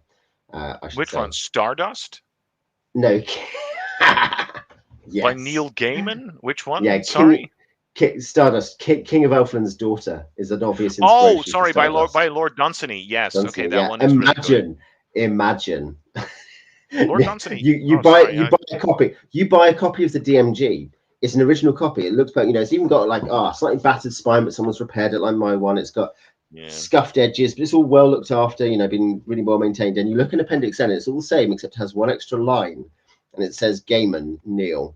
Stardust. No, it would be Neil Gaiman. It would be all of the Griffin fucking books by Mercedes Lackey. No, well, why are you making this worse? I'm saying, how much of mine that would just screw you up, wouldn't it? You buy this book, you're like, oh, I need a spare copy of it. You flick through and you find it's got this strange. All of Kushiel's Dart by Jacqueline Carey has to be on there. I should say stuff like that, and stuff by even guys, Mark Alexander is his name or whatever. There's a few guys that sound okay. Kushiel's Dart is what one of those counts for. Where I read the summary and I'm like, I don't want to read that. You know how like in the late 90s and early 2000s, fantasy novels started getting they started experimenting with, I guess, maybe it's a little bit earlier even, but like at around that time, I feel like they started experimenting with their own sort of like systems of magic. Before that, you would just run with whatever sort of like folklore said magic could do. You would just use that, and you would usually be fine. You didn't really, and if you didn't do that, you didn't really define it. It was just like, lizards have powers, whatever. You didn't really bother. But at some point, as the sort of like the audience became more sort of like rational, and they wanted to know like how that stuff works, and so you got all these magic systems, and Jacqueline Carey actually does the same, but it's not with magic; it's with like prostitution. So in a society, you have like 13 different schools of like different prostitutes. It really is. It goes that far. If you sign up to my Patreon, there is an after hours episode of me and Prince talking in detail about these 13 schools and their literary merits. detailed series. I read a couple of those to my girlfriend. To my wife now, obviously. For sure. Yeah, this was when she split up with him for a while. If only, As Matthew says, noir and mystery also do influence Vance. The picaresque, it sounds like the picaresque adventure in the American style is definitely influenced. You say noir is often this weird thing where people are just wandering around to different odd places and weird things are happening to them. If you want, and what picaresque is influenced by older fairy tale, but it's definitely often in Vance and elsewhere, like it has this sense of kind of a slightly oppressive and strange like set of events that happen to you, and you're dragged between them as you try to work out what's going on. Picaresque was like, what is it, 16th, 17th century European, Rabelais and Cervantes, I guess you'd say. I just have I've never read those guys. I have read what's his name, Simplicius Simplicissimus, I guess. That's the German one, but that gives a pretty good deal. The Dutch picaresque is a guy who keeps getting like his clogs keep being stolen from him by what's your kind of holiday demon called again? They're called Peter. Swat Peter, called is that Turks. Sorry. I mean, Zwarte Piet. Yeah, that's not a holiday demon. That's just like Santa Claus's. They're just his henchmen. They're not even. So basically, that is what the 16th century picaresque by. In Holland was that? Yeah, well, probably the water would be a major antagonist, and maybe Spaniards. Mostly, it's that. It's something I designed for the war game series I'm currently developer for, actually, Horse and Musket. Before that, I designed a scenario for an annual, which was the Battle of Amstelveen, 1787. Oh shit! Yeah, deep cut. I mean, you'll know about this, but yeah, no one else will, obviously. And I was designing it. I was like, I was trying to work out the mapping and stuff. And I was like, I need to get a period accurate map because essentially Holland doesn't exist in 1787. Because there's a whole thing where they use the Iselmere basically. A big thing is that the counter-revolutionaries use the Iselmere to land behind the enemy, behind the revolutionaries. But of course that wouldn't work nowadays because it's not there. So if you want a similar like sick gambit, and I know about that actually only because it was in a Howard Lamb short story. No, not at all. It was in a Howard Lamb short story, but it's about the siege of Leiden when the Spanish laid siege to the place, and they broke that siege by what they did is they of course they what do you call it? They broke the dikes. They opened the dikes, so the plain where the Spanish army was encamped, it would flood, and then they sailed their warships. So these are like light warships, right? But they sailed them onto the flooded plain, so they had like a sea battle versus the army. So it's like one of the coolest sort of like passages that I'd ever read. I was like, wow, that rules. Now that's strategy. You don't think of that one, right? Yeah, no, it is a unique one permitted by that, isn't it? Yeah, by the situation. I mean, didn't that stuff didn't protect Tenochtitlan, did it? Though the Spanish had learned that actually Leyden hadn't happened by then. The Spanish hadn't learned. They should learn from Tenochtitlan in terms of how to attack Holland. And also, like with the Aztecs, kill them all, obviously. Oh, well, I mean, that's too late, right? Okay. Yeah. They don't even have any. Now they come as tourists, okay? All right. Yeah. The Aztecs do, or the Spanish, yeah. They're a nuisance when they ride bikes. They threaten public safety. The Spanish don't know what bikes are. It is that's a conquered people basically. If they take over your transportation, like the Dutch are beaten. Humiliation ritual. I think, by the way, when I finally found out what happened with the Aztecs and the Spanish, this is history corner for everyone. How did the Aztecs and the Spanish actually fall out?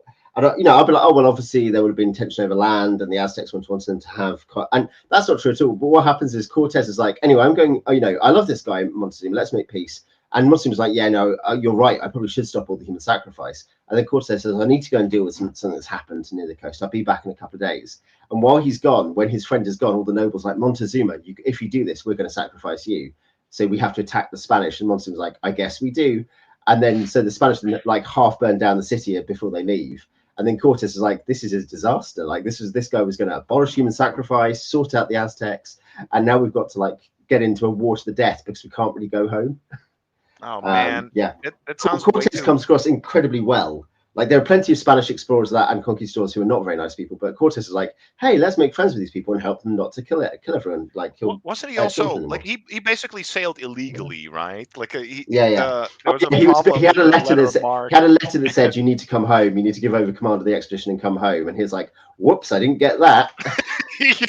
We'll just oops, let's go. I read while we're talking about these books, and I think that is one that I would recommend to people. It's by Graham Hancock, who I believe is some sort of like para-historian, pseudo-historian or something like that. But he also wrote a novel series, and it's called War God, and it is about Cortez and his conquest of the Aztecs. It's just that there's also magic in it, right? It's a historical novel, just like there was in real life. Yeah, exactly, right. But there's just so many great scenes of like people just firing grape shot into like screaming armies of like Aztecs and Mayans, and the dogs the war dogs dressed in chainmail and like these pike blocks with these modern weapons. It rules. It's like the real life version of the High Crusade. We've got to give the fair representation, which is the Natchez. That the Natchez, when Soto turns up and says, "Hey, everyone else has been accepting me as a god. I'm a god. Look at my technology. I'm a god. Everyone else has accepted me as a god. Look at these other." And the Natchez like, if you're a god, give them on the river. Why don't you drop the river before we chase you back down it? And so it's like, well, what? At which point they start just chasing him down the river because they're like, well, you're obviously not a god, are you? gods can. They were not fooled. That's that's even the portrayal there is pretty good. That like the first time that they use these weapons, it's like they're totally flabbergasted, but that they do get like savvier over time. Yeah. Although I mean, obviously they have some pretty severe limitations. But it's just like if you just want a beautiful book about just like again. Descriptions such as like grape shot, like Graham Hancock. Graham Hancock, yeah. So your Appendix N number 5. That's where we were. Appendix N number 5 for you. Yeah. I mean, it's another one. It's hardly going to be controversial. I think just for pure imaginative kind of like power. For me, it's H.P. Lovecraft. Even though the spirit of his stories is not. It's not it's not really D&D at all, like actually, because the supernatural world there is both like the whole point of it is actually that people can't really they can't really conquer it. They're actually like little ants at the bottom of the food chain, and there's just this huge sort of like. If you had to pick one Lovecraft story, then what would you pick? Ooh, okay. Okay, so there are stories that are much like better and are more technically competent, but for whatever reason, the Mound has always like stuck with me. Where this explorer finds a message scroll of like these caverns underneath these burial mounds of like I think it's it may be Yig related. I'm not sure, or at least it's like some sort of like fairy burial mound, right? And they say it's like it's haunted. There's natives there, and he goes below, and there's this sort of Abraham Merritt style. Maybe I should have selected, by the way, Abraham Merritt in my top 5. But you only had 5. You only had 5. I picked Lovecraft. Yeah, that's right. I have to stick with that. There's a Merritt style lost civilization there of like they're like sort of like evil, corrupted underground Atlanteans, and they can take they can become partially ethereal, and they use they use their own reanimated dead for like slave labor, and they've got like these sort of weird genetically engineered half-human horses that they use as pack animals, and then it goes from there to like just like in the Netherlands. Just like in the Netherlands, that's right. But then you've got all these different, and this is just like the beginning. They're at the edge of like these different realms of these abysses where you had all these wars between underground races, and it's just like I think it's like phenomenal. Like it this again, it conveys that sense of deep time and has these like super bizarre sort of horrific pulp fantasy-ish ideas, and it really sort of like that's one that kind of like stuck with me in a way that I mean many of the other classic ones did as well. Obviously Shadow Out of Time, At the Mountains of Madness, really good, etc. But this one I'd probably pick Mountains of Madness if I'm picking a Lovecraft. Because it has some things. It has the in the positive sense, the quest structure, the idea that you're going to this place, a bit like Man does, but you'll go, because obviously plenty of Lovecraft, that are great Lovecraft stories, aren't really quests, are they? They're like, why is my friend who's an artist going weird and mad, and why suddenly he's disappeared? But even then, you always have a transition with Lovecraft. It's always a transition. In fact, the moment that it goes from the normal, ordinary, explicable weird to the supernatural weird, and there's no way back, he always signals that with the Necronomicon. That's why at some point, again, I read a lot of these stories to my wife in short succession as well, where it's almost like it becomes a meme, right? Whenever the Necronomicon shows up, you're like, okay, now they have another copy, right? It's the rarest book, but everybody has one. But with even then, it's your friend, and he lives in the maybe it's the Appalachian wilderness, and I can't quite recall where the guy you had the Mygo story. I don't know where that guy lived, but like usually you do have to go, or with the Dunwich Horror, you have to go into this sort of like I was going to say Pickman's model or whatever it's called. It's just it's one thing is often it's people who live in like down at heel grimy parts of town surrounded by Polish people, the Poles, right? That one literally, I think, has a bunch of Poles in it, doesn't it? It's like but the Poles know. In Lovecraft's conception, Poles are like those are like half deep one almost. It's like somebody goes like the Pole is an intuitive. The Pole is an intuitive half human. Like they've sacrificed humanity, but they've gained insight. Oh my God! In his racial typology. It's usually like some Semitic Egyptian like sorcerer guy, and then there's like his mongrel like retainers. They're half Portuguese and half from the deepest, darkest. Well, that one is in that comes up in Call of Cthulhu and by reference in Shadow over Innsmouth. They're like half Portuguese specifically. Like, do you know the half Portuguese? Now, this is because he was a guy who grew up in Massachusetts during a period where there had been inward migration by Portuguese, and he's like, do you know who I don't like? The Portuguese. But yeah, he writes. I'm reminded of I believe there's one story about the title escapes me, but it's a story about like basically a doctor trying to find some sort of cure, and this becomes increasingly horrific as again he kills all of these animals with experimentation, and he has some sort of isn't that COVID? What didn't that happen? Is this a joke? You're joking? What's this book you're talking about? The Tale of Dr. Fauci, I believe it was called. Yeah, exactly. Yeah.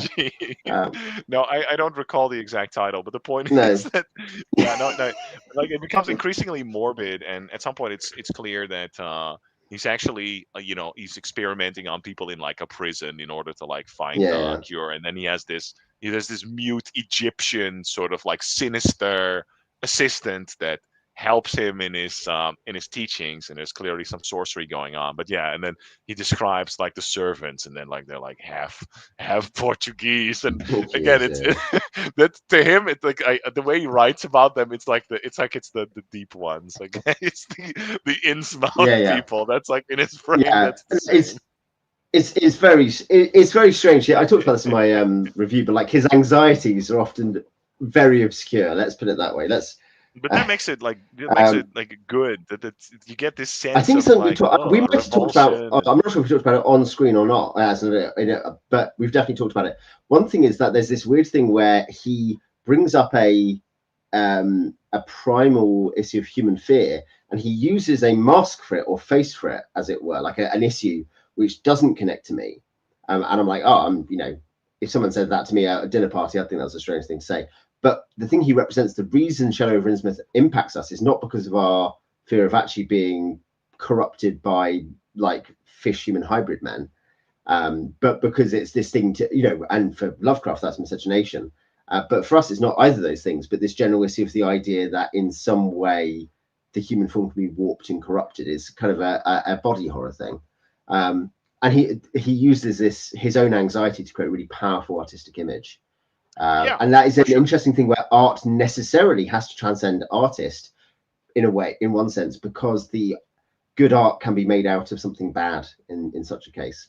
Anyway, just as an aside. I agree that like if his sort of like if his anxieties had been less strong, he would not have been able to like write about. Yeah, he wouldn't have been as good. Yeah, absolutely. For sure. I agree with that. No, I agree. No, so Mountains of Madness has the quest structure in the positive sense of, we need to go to this strange place, this liminal place. Yeah. And then they go there, and then it gradually gets kind of stranger and more things happen. They go, and he ends up in the city, and it's this massive, strange place, and like he has to kind of work his way through the ruins, and he discovers things about, and obviously there's not actually many threats, because that's one thing is in lots of these threatening stories there aren't many direct threats, in a way that in D&D that might become boring if there were literally nothing. Yes, I agree. But the point is he goes to this place with increasing anxiety, and the punchline to that story is obviously one of the great fantasy fiction or science fantasy fiction punchlines ever, I think. But yeah, like that it's one where the environment and the threats and stuff are just great. Someone who's not on this actually, who recently definitely has some of those, but much more D&D-able, is C.L. Moore. C.L. Moore is a kind of Sword and Planet / weird fiction / sword and sorcery hybrid writer. I've read all of them. I've read Northwest Myth and Jirella Juari. Yeah, I don't think. So I think for ideas that you can you could probably mine her work. My only problem is that I guess also the it wouldn't be the first thing I would go to, because the threats that Jirel and Northwest Smith encounter, they can't really blast or sword fight their way past them. Lee Brackett is actually a brilliant suggestion. She is on the list. I feel bad I think for not picking will Lee talk Brackett. about her. Man, there's so many good ones. We will talk about her, I think. Yeah. But so for CL Moore, I feel like these threats are almost like sort of like existential. In case of Northwest Smith, a lot of them have to do with like sort of like desire and love. They're overcome by like sort of like willpower. So sometimes by friendship, to go all the way back to our My Little Pony discussion at the start of the show. And sometimes it's that he has a buddy, doesn't he? A big thing about him is that he has a buddy who saves him sometimes. And he sometimes saves his buddy. There's a half Portuguese, half Martian. Yeah, half Venusian, half Portuguese. Something like that. In CL Moore, this is kind of also right. It holds true, and she does. The main characters do travel very often to like sort of like liminal spaces and other planes. But it's all ancient ruins of lost civilizations. Yes. Yeah, but it's very dreamlike. It's hard to get a sort of like grip on it, but that in the same way, that's kind of like why it's compelling. Very interesting author, I agree. Yeah. So I will say for my number 5, and this will bring us back around to Lee Brackett, who would be a strong candidate too, but I'm going to say Edgar Rice Burroughs and the Mars series for me. Okay. I think they're great books. Edgar Rice Burroughs is underrated because people are snobs. A very simple thing that sums up lots of what it's funny, because I'm also into kind of esoteric weird fiction at some level, but like a lot of what you hear people say about stuff that used to be the case, it's weird. It's the same people who are like, Lord of the Rings is too complicated and this writing style is really dry and old, and it's got the plot doesn't make sense. You're like, this is all stupid. Those are all stupid opinions. But it's the same people are like, oh yeah, no, these Mars books, they're too basic.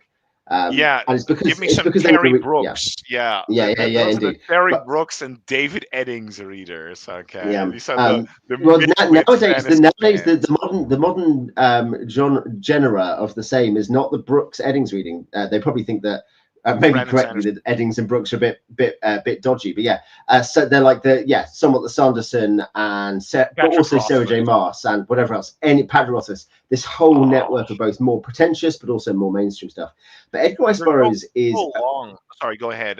Talk about no, indeed. Yeah, they are so long. Yeah, they are so long. Edgar Rice Burroughs is such an efficient writer. He is like Howard in that he'll be like, and then I sprung up and did this, and then this happened, and then this happened, and then we were fighting on an airship, and then I threw the man over the side, and he screamed all the way to the ground, and then this happened, and then I was captured again, and then we broke free, and then we did this, and then this weird thing happened. And the density of idea to plot to text is so high. I agree with that. I do. What is it? I know he's in a pit, and then there's like a couple of monsters. How is he going to get out? And he leaps out. Okay. Yeah. But no, I agree with you in the sense that he's he's one of the old guard of like pulp writers, and I'm going to make a brief aside, but I promise it will be relevant. The point I'm trying to make, because we'll find out. I was like sort of clued into this when I compared the old Star Wars with like the newer 7, 8, and 9 Star Wars. In particular, number 7, right? 8 and 9 are bad for different reasons, but and it's A New Hope, and the other one is A New Hope Again.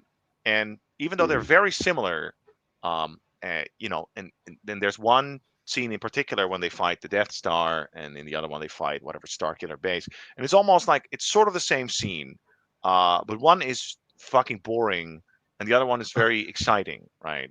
And the reason for that is there's a sort of dynamism in in the first example. There's like twists and turns, there's sudden reversals, and to take it back to Edgar Rice Burroughs and also like Conan the Barbarian, Robert E. Howard, good pulp writing is like that, where you have these sudden twists and turns, right? It kind of like kept you guessing. You also have it in Grant, what's his name?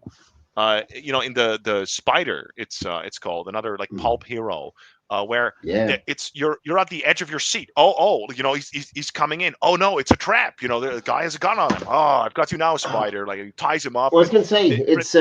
Do you know what other genre does that well from exactly the same era? Tintin. Do you have Tintin goes to Africa? I have 2 French ones. I have all of them in English, and I've got a couple in French. I've got this shelf here is all our bande dessinée, all our kind of French and sometimes Flemish language books that like our comics, which are the ones that are kid friendly. Mobius is not here because Mobius is not kid friendly. That's fair. You have Tintin goes to Africa. Tintin goes to Belgium, Congo, and approves of everything. There's that one. There is that one. So actually, I don't have a copy of that down here. I only have that in the hardbacks upstairs because I don't in the big collection they were selling. They didn't include that one. The British government makes you keep it in a case behind a lock. A combination. These are Dutch books translated into French. By the way, do I know that guy? Dick Brielle, Professor Lapalme. No, that's before my time. No. I was expecting some basic bitch Suskus and Viscus, maybe. No, I don't have Suskus and Viscus. No. Don Lawrence Storm, if you want to be patrician. Yeah, but one thing about Tintin and stuff, the genuine, sincere point there, and Tintin is a really good example because they're adventure books. Is that more or less every page, several things have to happen, and then there has to be something different to do on the next page or whatever. Because it was published in serial form, and I mean, it would. I guess that is a carryover of like the the pulp stories, and I guess reading a story by Talbot Mundy. I don't know if you know the guy, but like I was kind of like clued into this, and it took place in like whatever 1920s India, right? And there weren't really so many sword fights and car chases in there, but every chapter I was still sort of like intrigued, like what are they gonna do now? And like it felt just like so wondrous and exotic, and there's like all this, you're genuinely, interested in what's gonna happen the next chapter, or what's he gonna run into now. They're gonna do like some play in some like in a bunch of villages. It's like an adventure story in the truest sense of the word. And I guess comics are kind of like the one of the inheritors of like what used to be like these pulp stories of the pulp. So I was going to say about Burroughs. One thing I would say about Burroughs, is I also think there is a strong, genuine influence, not just with elements on D&D, but particularly for Mars. Mars more than Pellucidar and Venus, which the other 2 mentioned. Though I've enjoyed parts of both those, but Mars particularly. Gary's campaign went to Mars, right? Yeah, indeed. Mars is a dying world, a world where you need heroes.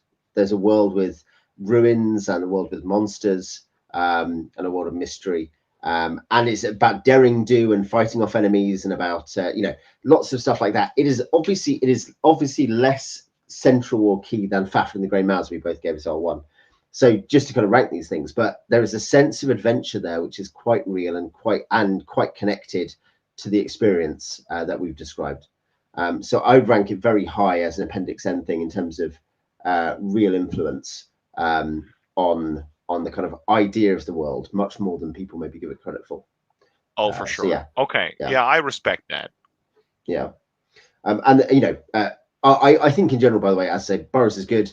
Some novels aren't as good as others. I do have some Tarzan I haven't read, so I'd like to read some Tarzan, because I also think he's an interesting figure because he's an early shared universe. By that, his own universe is shared, not shared with other people, but one single coherent world, because all the books connect, obviously. Like there's a book where Tarzan goes to Pellucidar.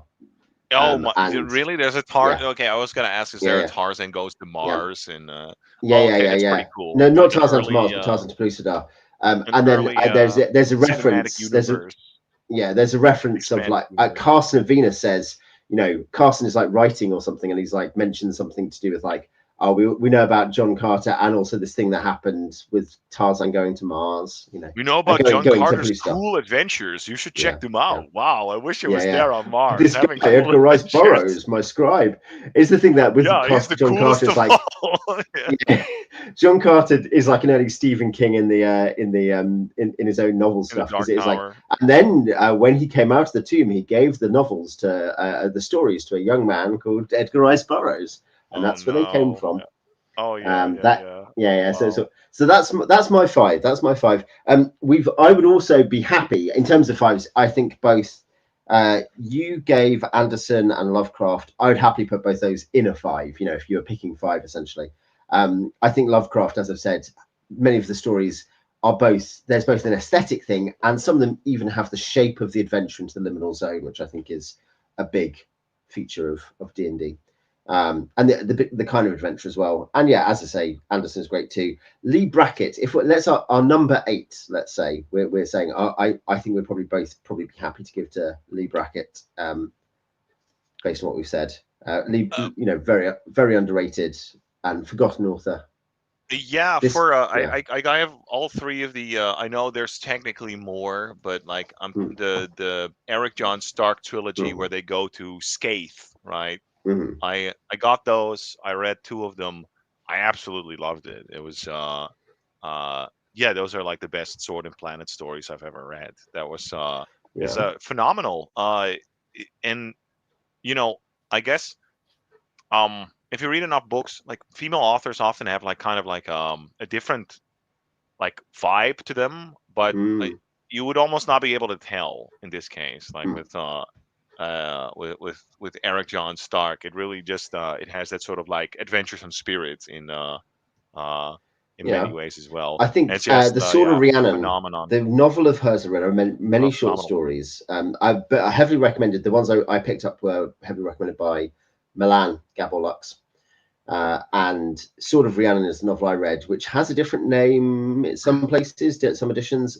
Matthew, I feel like you're a very good bet for someone who, Matthew does say he was thinking of Skate particularly. Yes, yeah, great. Yeah, those rules. But yeah, Matthew, you may know the name. I'm thinking of Sword of Rhiannon has a different name as well. But yeah, Sword of Rhiannon. By the way, the funny thing about that is Sword and Planet, but it consists mostly of him going back into the past on Mars when it was like a vibrant world. So it's like, we're not going to have this dying. Like she has, like C.L. Moore does. They both have the grimy, noirish canals of Mars. The city, the weird byways, the strange, monstrous alien women who come around trying to tempt you. That's more C.L. Moore. But like they both have that on their Mars. And that comes up in her stories. But Brackett also has we're going to go into the past of Mars and see more glorious past. I thought C.L. Moore's sort of conception of like Northwest Smith and that kind of like really dark. It's almost like sort of like proto science fiction. Science fiction. It has this image of like at some point it's all chrome and I guess rocket ships and scientists but here it's just like you kind of have like this sort of like dark, gloomy frontier kind of space world, and it's really cool. Hey Bart, no, we didn't stream last month. We were meant to, but I think a bunch of stuff got crunched because it was my I believe it was my fault. Yes. So we had a bunch of things that crunched together, and Sea Kings of Mars was what Sword of Rhiannon was. I think she also, by the way, she has a bunch of other stories that are less Appendix N-ish, but are still part of her planetary stuff. And her stuff doesn't. Some of it is definitely the same universe as other stuff. Some seem slightly different. But so it will be that they'll be like, oh, let's go and find some kind of ancient god on Mercury to talk to, or we're all fighting in the jungles or the swamps on a moon of Jupiter. It's more like Starship Troopers almost. There's a lot of different things that happen in the short stories that you can see. She has other things going on, FYI, it was with Conan the Conqueror by Robert E. Howard as a ace double. I did know that actually. I think possibly when I was looking around for copies, I did see it was like I saw a double copy, for the ace double, much more expensive, I suspect. Abraham Merritt, if we're giving him another underrated, people don't know him, maybe he should be in the top 10. You actually mentioned him, I've read Moonpool and Dwellers in the Mirage, and they are both really obviously influences on Gary Gygax. That is the number one thing to say is, if you read them, you see literal elements he uses, and you see some of the pervasive aesthetics he adopts. Oh yeah, I mean a lot of his stories, right? And there's a few exceptions. I've read a bit more. There's also, like say, Ship of Ishtar is. I own Ship of Ishtar, but I haven't read it. Or the Metal Monster, or like there's a couple of them that are they're kind of different, but a lot of them. Is the Metal Face in the Monster Abyss the sequel to Moonpool? Is that the sequel to Moonpool?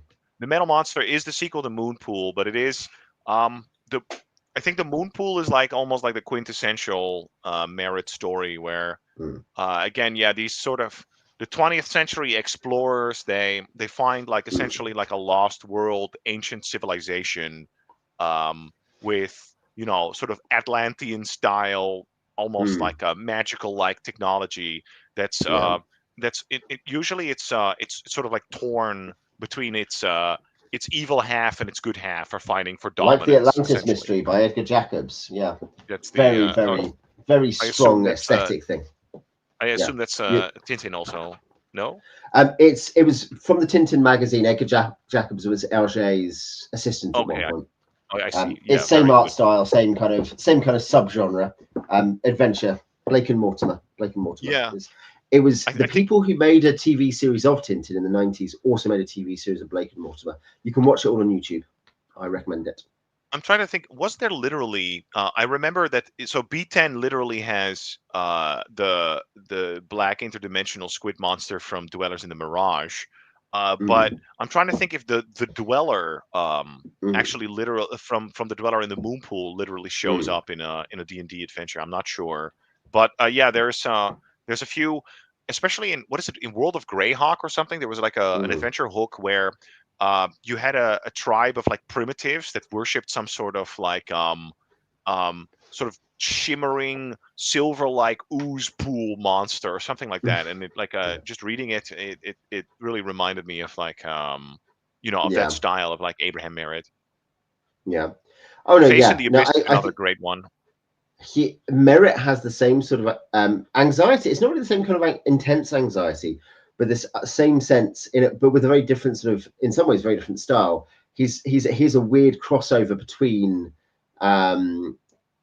Kipling and Haggard and Howard and Lovecraft. And you know, he definitely has a bit like C.L. Moore has. To be fair, Brackett does too. Brackett has that strange god on Mercury. But you know, those are all authors anyway who have this anxiety about an indifferent or cruel supernatural.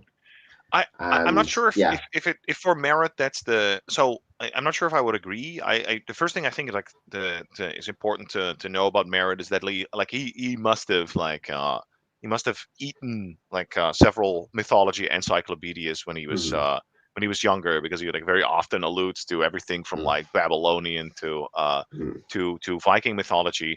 But you get this sense of like, I feel in his stories there is usually like a good force versus an evil force, or at least like these two opposing forces that are fighting. But I mean, maybe the difference. I think the difference is the heroes are good. I think the difference is the heroes are good and opposed to evil supernatural evils, of the ancient times. Perhaps that's a more fair reading. I think his prose, by the way, is very it does, you know, it does take some getting used to go from I guess Robert E. Howard's like uber punchy like vibrant prose to Merritt. It's also punchy, but it's like it's opalescent and shimmering and kaleidoscopic, and like it's all like I don't know, it's like very sort of intense almost. Like I always feel like when I'm reading his stories, things are they're shimmering or they're glimmering, they're flickering. There's all these sort of like prismatic, many colored light effects that no, I know exactly what you mean. that appear in his stories. So here's an interesting one. Does this fall into underrated and unjustly forgotten? A bit like we're saying, we'd probably say Brackett and Merritt are listed as two of the big influences at the bottom of page 224, right hand column. And they are underrated. And we've also mentioned, we've kind of mentioned a bunch of them who we think, oh yeah, these are really good. What about the other one mentioned in that most immediate influences being De Camp and Pratt? I have not read any solo Elsprague De Camp. He is famous for being part of the butchery of Conan in the kind of after Howard's death. The De Camp and Pratt books are the Harold Shea series and Carnelian Cube. I've read the Shea books, and I thought they were okay. They were okay. I thought De they Camp were really does not funny. have an amazing reputation. They were nice. No, they are also. I should say you can see the Appendix N influence on magic and on multiverse. They're magic and multiverse influential. So I can definitely see the influence on mechanics. And but as material books, components they too. don't really feel like them. Yeah, material components. Yeah, and the fact he's like, oh, let's get loads of mythological elements and smash them together. Gary liked that too. He loved that. But in literary terms, a bit like World of Tears by Philip Jose Farmer, which similarly does a lot with multiversal stuff that Gary cared about. They're definitely a big step down from the other ones we've mentioned. I think like they are okay. I like Harold Shea. I don't love it. I thought World I of think Tears had that's some fair. good stuff. Yeah, I World of haven't. That's Tears the had one. some good World of Tears passages. is one I haven't checked out. It was okay. But It was okay. Elsprach the Camp, I think he's stronger with I believe is he collaborating with Fletcher Pratt on in Harold Shea or no? Yep. Yes, Yeah. he is. Yep. So Fletcher Pratt, I know that guy through the Well of the Unicorn, which I do really like, and it's an underrated fantasy classic as far as I'm concerned. But I would agree with your assessment. Harold Shea, it's they're pretty fun, I would say. Maybe on par with mid-tier Elric, maybe. Yeah. Other books mentioned in the same category, which I haven't read. I might pick up some of these. That's one thing, because I probably haven't done a let's go and get a couple of random Appendix N author random books. You mentioned Saberhagen, obviously. But for DeCamp, Lest Darkness Fall and Fallible Fiend, DeCamp and Pratt, Carnelian Cube, and Pratt, Blue Star are the named books. So yeah. No, those are all on my list. An Appendix N author I have read several books by, who we've not discussed so far. Just looking at these, so I've read Farmer's World of Tears, so I can speak to that at least. And Lee Brackett we've both read, we mentioned, but Andre Norton, I've read several books by Andre Norton in Witchworld, which is, I think the comment, like possibly Gary at a separate point did say, oh, I mostly like Witchworld. Obviously, Andre Norton was pegged by Gary to be the first licensed author for D&D. We'll move on to this maybe in a moment. But the first licensed author for D&D was Andre Norton, and she played D&D with them. That's a very strange and specific crossover, isn't it? I mean, it definitely is. I think I read a couple of books by Norton when I was younger. I always thought she was okay. Like Star Soldiers was okay. There was one Voodoo Planets, which I think I just picked up because I thought the title was like, oh, this is going to be good, and it pretty much delivers what's on the tin. Like a Star Trader has to fight, ancient African witchcraft on a massive Gnosis and that sort of stuff on a two better authors than Andre Norton, in my experience of Andre Norton. I'm going to add three. Mercedes Lackey also is like, Andre Norton is massive influence to me and is always really kind. But Mercedes Lackey, as much as she is literally much more competent than you might fear, is definitely not much better than you think. But the two, I would say, two authors who really credit Andre Norton for kindness and for support and also for inspiration as a writer are C.J. Cherryh and Lois McMaster Bujold. And Bujold is, I should say, Bujold is the great underrated modern sci-fi fantasy writer in terms of someone who had enormous amount of success and then has been eclipsed by changing taste in a way that doesn't reflect the quality of the work, in my opinion. I just got into Bujold. I just finished the Warrior's Apprentice, actually, the Miles, the Vorkosigan stuff, and I agree. Yeah, they're like surprisingly good for sure. I think they are a more civilized weapon for a forgotten age, aren't they? An elegant weapon for a more civilized age. But they're very much like they are of a style that doesn't have a natural analog now and doesn't meet, despite it's not about everything you'd expect it to be about, but it's just, I think, stylistically and in terms of concerns, they're just not where books are. That is not a criticism of Bujold. But no, she's great. I highly recommend Bujold. I've read most of Vorkosigan. I've read nearly all of the World of Five Gods stuff. I haven't read the Penric and Desdemona stuff that hasn't been published in hardback, basically, by Bayern. So yeah, I've read a lot of Bujold. Highly recommend her. But yeah, Bujold and Cherryh, and I've only read one trilogy by Cherryh. Cherryh is a really clever, intense, slightly dry but fascinating writer.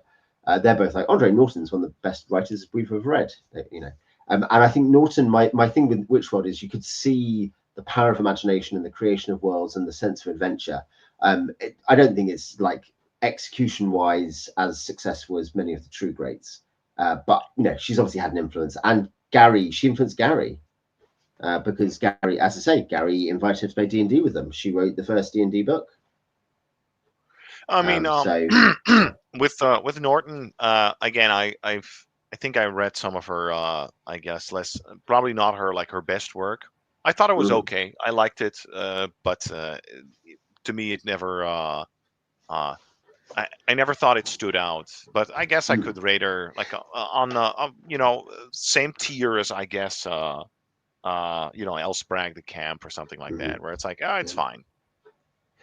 I will now do. I will give names, and I think you need to give like they're good, they're bad, they're mediocre. If you've read them, and if you've not read them, move on. Sure. John Bellairs, particularly The Face in the Frost. I've not read it. John Bellairs, Face in the Frost. Yes, The Face in the Frost. Okay, I'll refrain from good, overly bad, lengthy. Good, bad, indifferent. Yes, yeah, I would say good. Yeah, for sure. Yeah. Frederick Brown.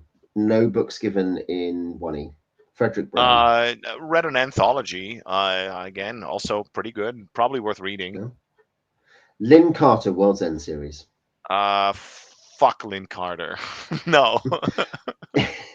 Oh, sorry. It's the family channels. I know editorials. Bad. Kill Lynn Carter. Lynn Carter and El Spragg de Camp are the two who get the most kind of heat on the list, I think it's fair to say. Yeah. Heat, yeah. August Derleth, very important as an editor. My impression is Derleth is not an important author from most modern readings, but it's a very important editor. Avoid like the plague will make Lovecraft worse or ruin it. So I should say, we discussed it earlier. I have read some Lord Dunsany, not as much as I perhaps should have, but King of Earthland's Daughter is a lovely book. It's a great book, fascinating book. Read The Gods of Pagana if you want to go for like. I guess Time in the Gods. I don't have Pagana. I have Time in the Gods.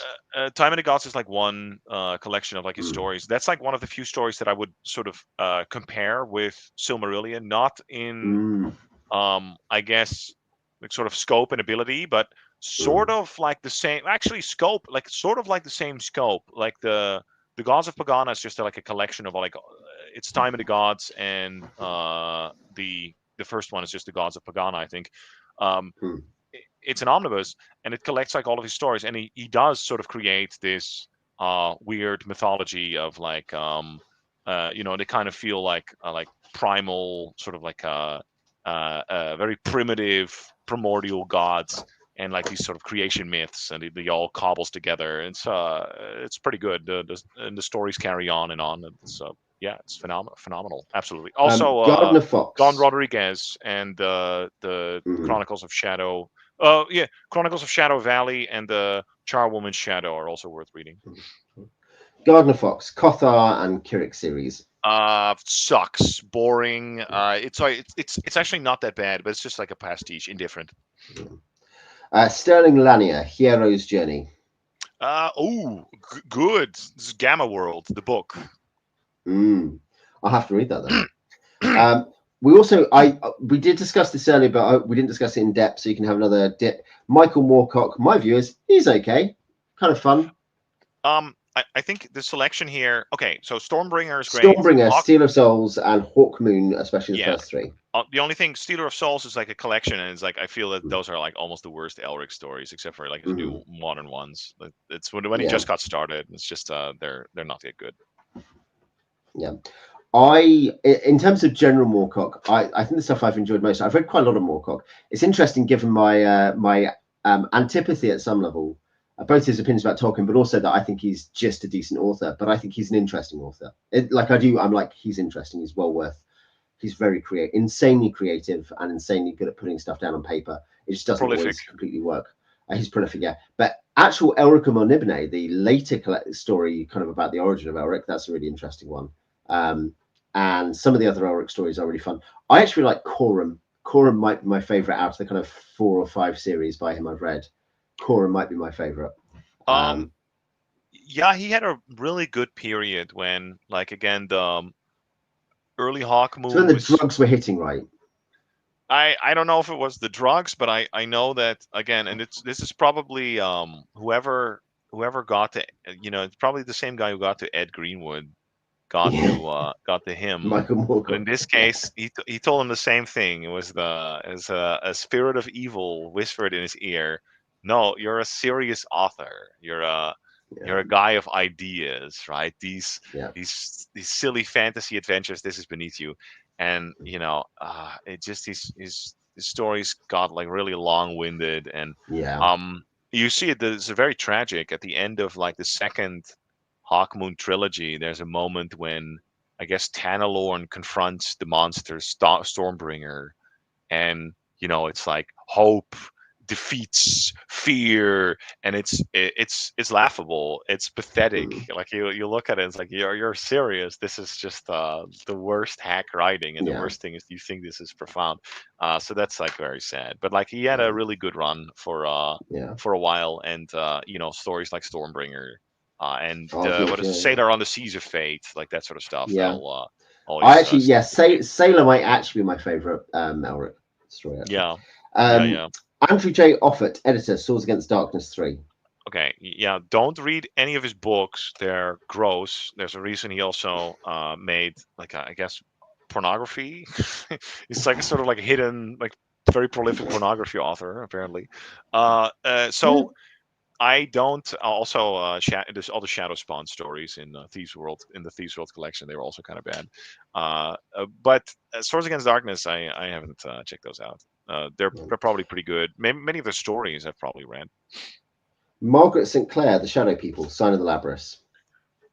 This is too obscure. I have not read that one. Stanley Weinbaum, no book listed. Absolutely obscure.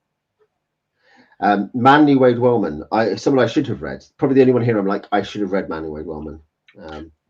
The Silver John short stories are actually fantastic, and they're both like very suitable for D&D, to the point that I think DCC started sort of quietly tapping into them again and making homages to them.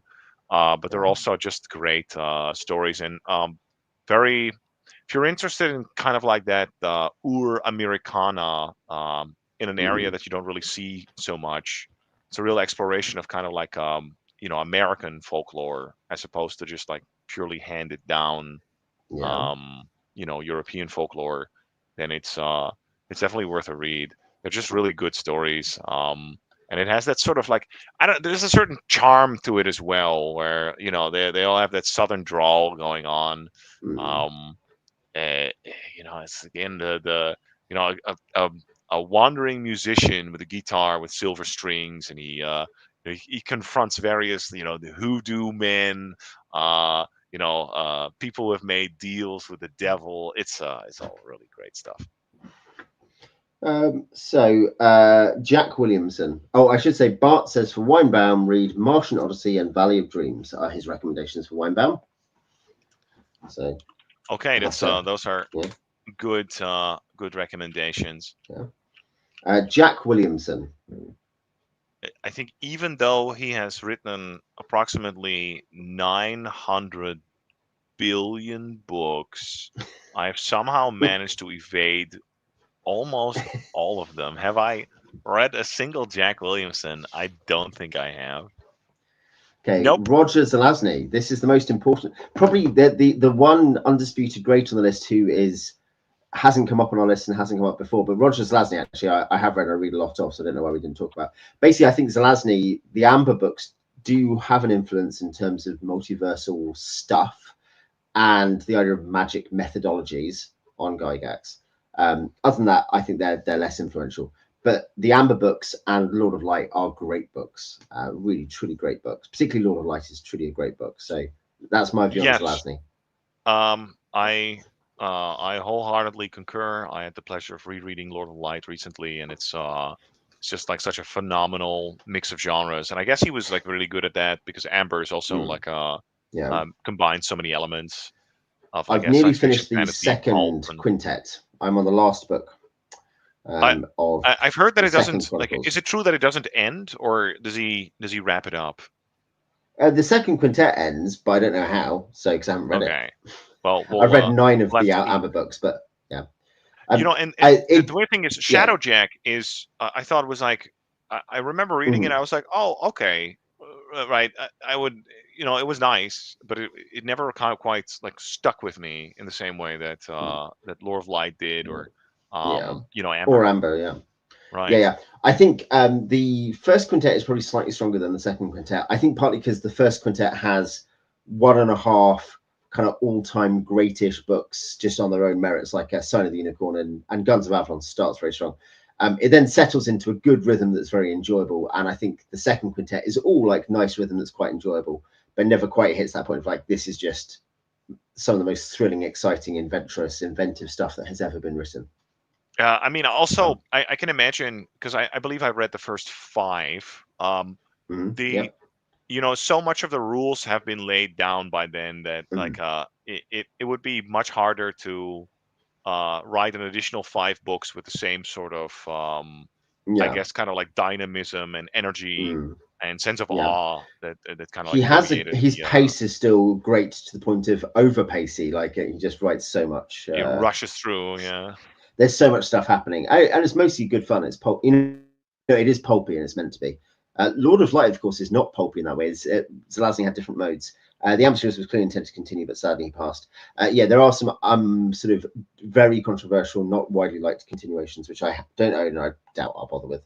They might be good. By continuations by Brandon Sanderson, or is he going to finish Amber too? Like he has to finish every, like he has a compulsion. Yeah, finish every fucking series. Yeah. I think he has enough of his own stuff to write probably now, doesn't he?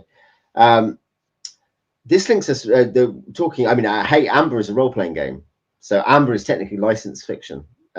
But no, we're talking about the reverse. Yes, your indeed. origin. They created Amber Diceless, and then Roger Zelazny was paid the hack to write books about Amber. To write a pretty decent book series about it. Yeah, I bet.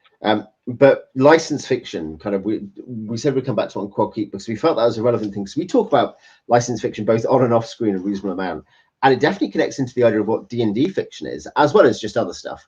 You have some truly capable and impressive licensed fiction, and you have a lot of dross, don't you? Why is it so often bad? Was your question. You were wondering, like, why is it bad, and what are good examples of licensed fiction? That was, I think, a big thing you were thinking. Yeah, and I'll in I guess classic fashion. I guess I'll tell you my take, and you can respond and give me your take. So what I think is that licensed fiction is essentially very often like fan fiction. It's actually fan fiction, and it is of that tier, at least in the beginning, in the sense that I feel, the greatest of the authors, obviously, you produce works of your own mind, and it's very rare to find most authors of like lesser minds, they're enchanted by that sort of like world, and then they write within it. It feels like a more intrinsically sort of like humble task. There's also like, there's obviously economic factors at play that like again, as a sort of like an upcoming author, if you're really good, you could do anything you want. You're not going to, very often you will not slum around in like somebody else's universe. You'd like to get your own stories out.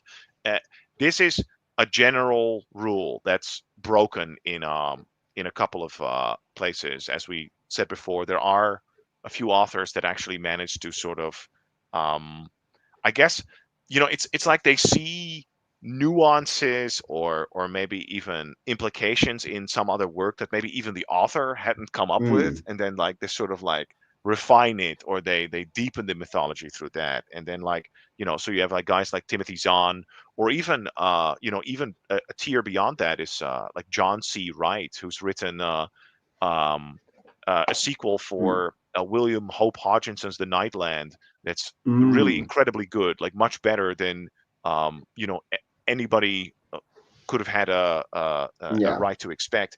And a similar sequel to like, what is it, to the Null A series by A. van Vogt. These are very sort of obscure properties, obviously, but a genuine sort of like love and admiration for a work, and a deep understanding can can work wonders. But there's of course also the August Derleths, of the world that that's where one thing their in terms. Yeah, fandom. licensed property takes different shapes as well. Some of it is, Bart mentions about cash grabs by estate.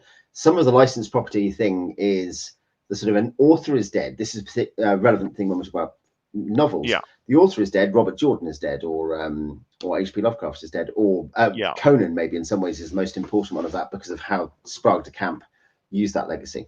But you have all these big name authors who are really good, and they die, and there's value in their property, but you have to get it from somewhere, and so you get someone else to do it, basically. Yeah, in the same way, it's a very close cousin of when you get a recognized author to come in and help either the actual author or the author's son. I'm thinking about Anne McCaffrey being the name for her son's novels, right? Or about Kevin J. Anderson coming and helping Brian Herbert write Inferior Dune sequels. Committing, having defiling, Frank Herbert's grave, essentially. But the point being that's also a thing where you're like, there's some way in which you could keep this property going, either by you don't write it anymore, but you put your name to it, and McCaffrey did that, or I mean, any collaboration can be like that, to be clear. I'm not even criticizing it entirely. Like the Long Earth series by Terry Pratchett and Stephen Baxter was Pratchett outlines that Baxter wrote, and then the last couple are very much Baxter, but Pratchett has still contributed ideas. You can tell that difference in them. So there's different things here. More wholesome, It is. David Drake did that. Loads of the novels under David Drake's name are co-written with Sterling. What's his name? SM Sterling, and a couple of others. And I mean, it's a shame in one way because you're like, well, Drake is one of the great modern sci-fi authors, but on the other hand, you're like, but it meant he just had ideas. He worked with other people on there, or he helped them with in some cases. But when we talk about we're not really talking about the kind of what happens if you get someone to help you with a series or you're collaborating. It's very much either you let someone else write your series with your name on the front, so a version of ghostwriting, reverso ghostwriting.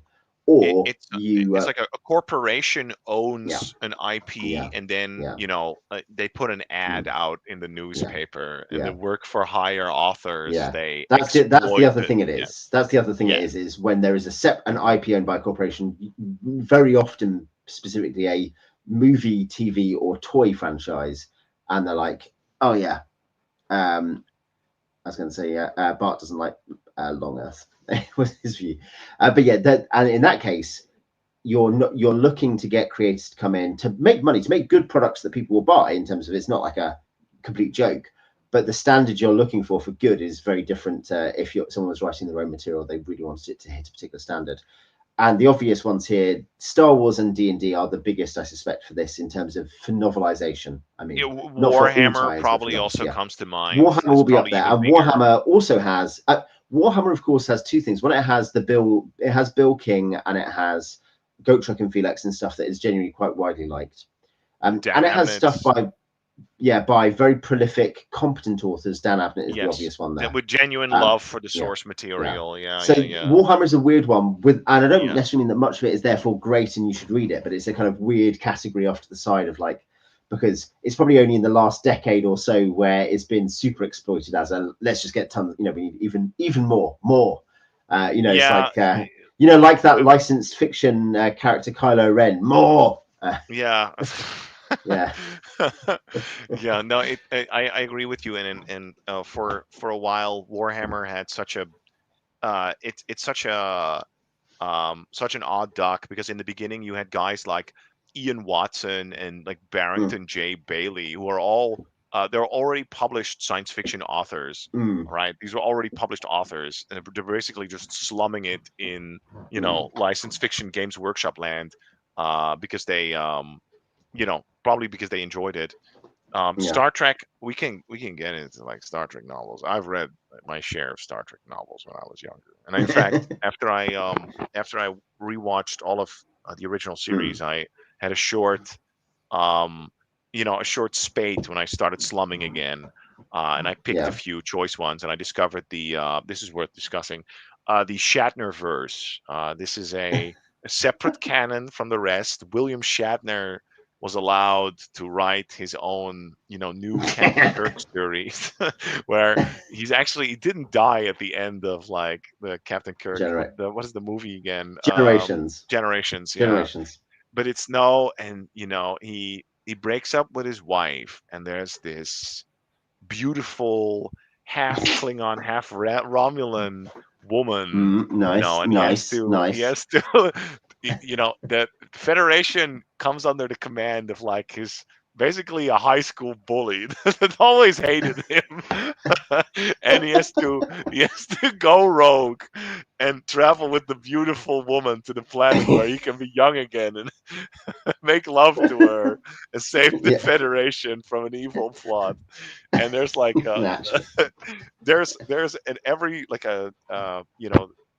he has new challenges in the sequels, or at some point he teams up with Picard and they have to fight the Borg and like that sort of stuff. But these are really beautiful guilty pleasure novels that are surprisingly competently written. Also, like William Shatner's not stupid.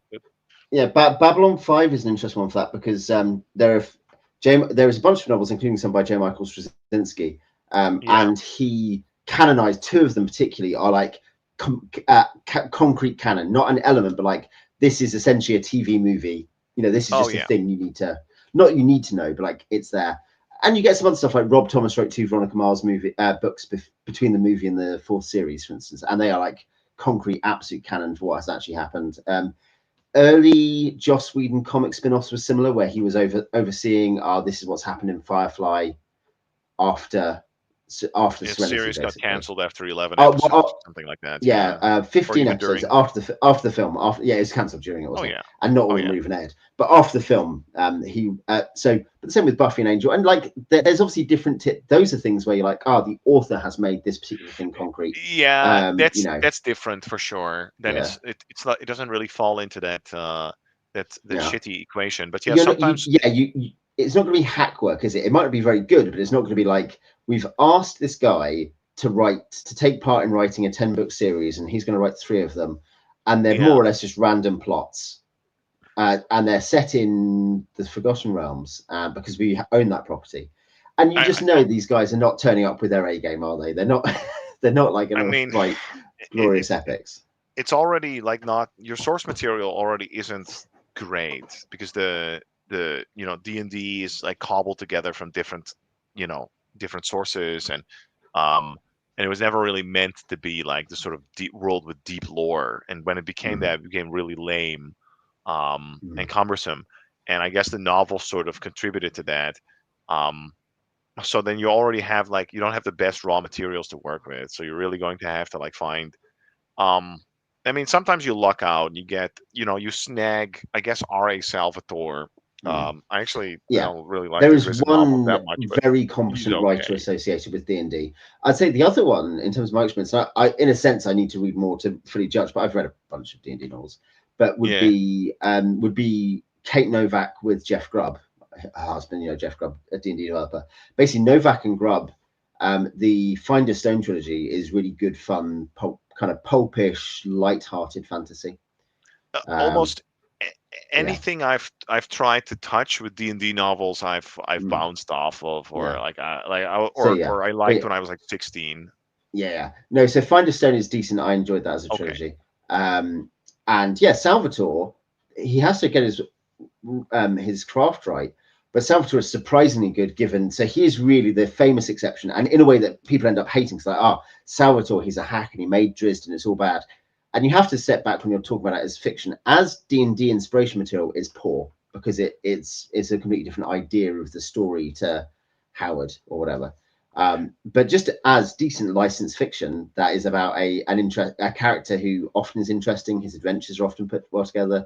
There's often competent plots, I remember selling most of my Drizzt novels after picking them up really cheaply. I also sold them off to make room on my shelves. But I have read R.A. Salvatore's, I think it's the Highwayman series or something like that. That is set in his own his own sort of like setting, but it seems to operate on D&D rules actually. So if when you read it, you're like, oh, this guy is a monk, or oh, okay, I see what they're doing here. Because probably because like these sort of like his imagination is now just like sort of like operates on a certain level, like the physics of his mind are they've been poisoned by D&D basically. But those, I would give that like these are 3 out of 5 like fantasy stories essentially. It's not stuff, nothing groundbreaking. It's probably similar to the best of the Driz stuff, just like it's like it's fun, it's fine, it's okay. Mid-range, for sure. I've not read Gary's Gord the Rogue novels. Have you? I know some people in the chat will. I have read but it also doesn't count. Like I guess it does. It doesn't count because it's again, it's just the author, in the same way that I have read a Flame Song by M.A.R. Parker, which again, it's. I mean, I guess it. It's your favorite book, isn't it? Was it that, or was it the? No, it was the other one. Political philosophical no. Well, yeah, I didn't know you read other books. You wrote other books, yeah. No. Tell me about them in detail on stream. I guess the relevant, probably it is relevant to come back to Quag Keep by Andre Norton, which I haven't read. It is by reputation bad, and it's funny because Norton is a decent writer and she likes D&D, and I think she got on well with Gary. But obviously, she's just like, okay, you want me? Oh, sure, pay me some money, I'll write a book. In that sense, you've got someone slumming it. Someone turning up to be like, yeah, sure. It's not quite the same as just some complete journeyman doing piecework, but at the same time, it's parallel, basic isn't it? Competence. Okay. Yeah. It's someone who can write, but it's not a particularly successful book, apparently. Again, comments on Quag Keep in the chat. By the way, sucks. I have a maybe it's one of the most beautiful hardcovers that I own. This is a tragic story. One of the most beautiful hardcovers that I own on my shelf, and it's like, this is some, it's got a white creamy hardcover wrapping. There's like there's this beautiful sort of Silmarillion like gold inlay symbol, and it's the Chronicles of Elminster. And I read 2 paragraphs. I was like, this is too stupid. I can't do this. So to be fair, with Greenwood, it's not quite the same. Like, Greenwood is the creator in that specific sense. Like, he's like, oh yeah, so I will give Forgotten Realms to you for a fairly small fee, and I'll write some adventures for you. And it turns out he's a really skilled. He's actually got a lot of skill in that area, but they never use it, and they constantly cut his products apart because they're like, oh, it's too long, we don't want to publish that. Like, which is monstrous, by the way. If there's things to be angry about in that period, it's not even all the bad stuff. It's the fact that they're like, yeah, that's a good adventure, cut it in half.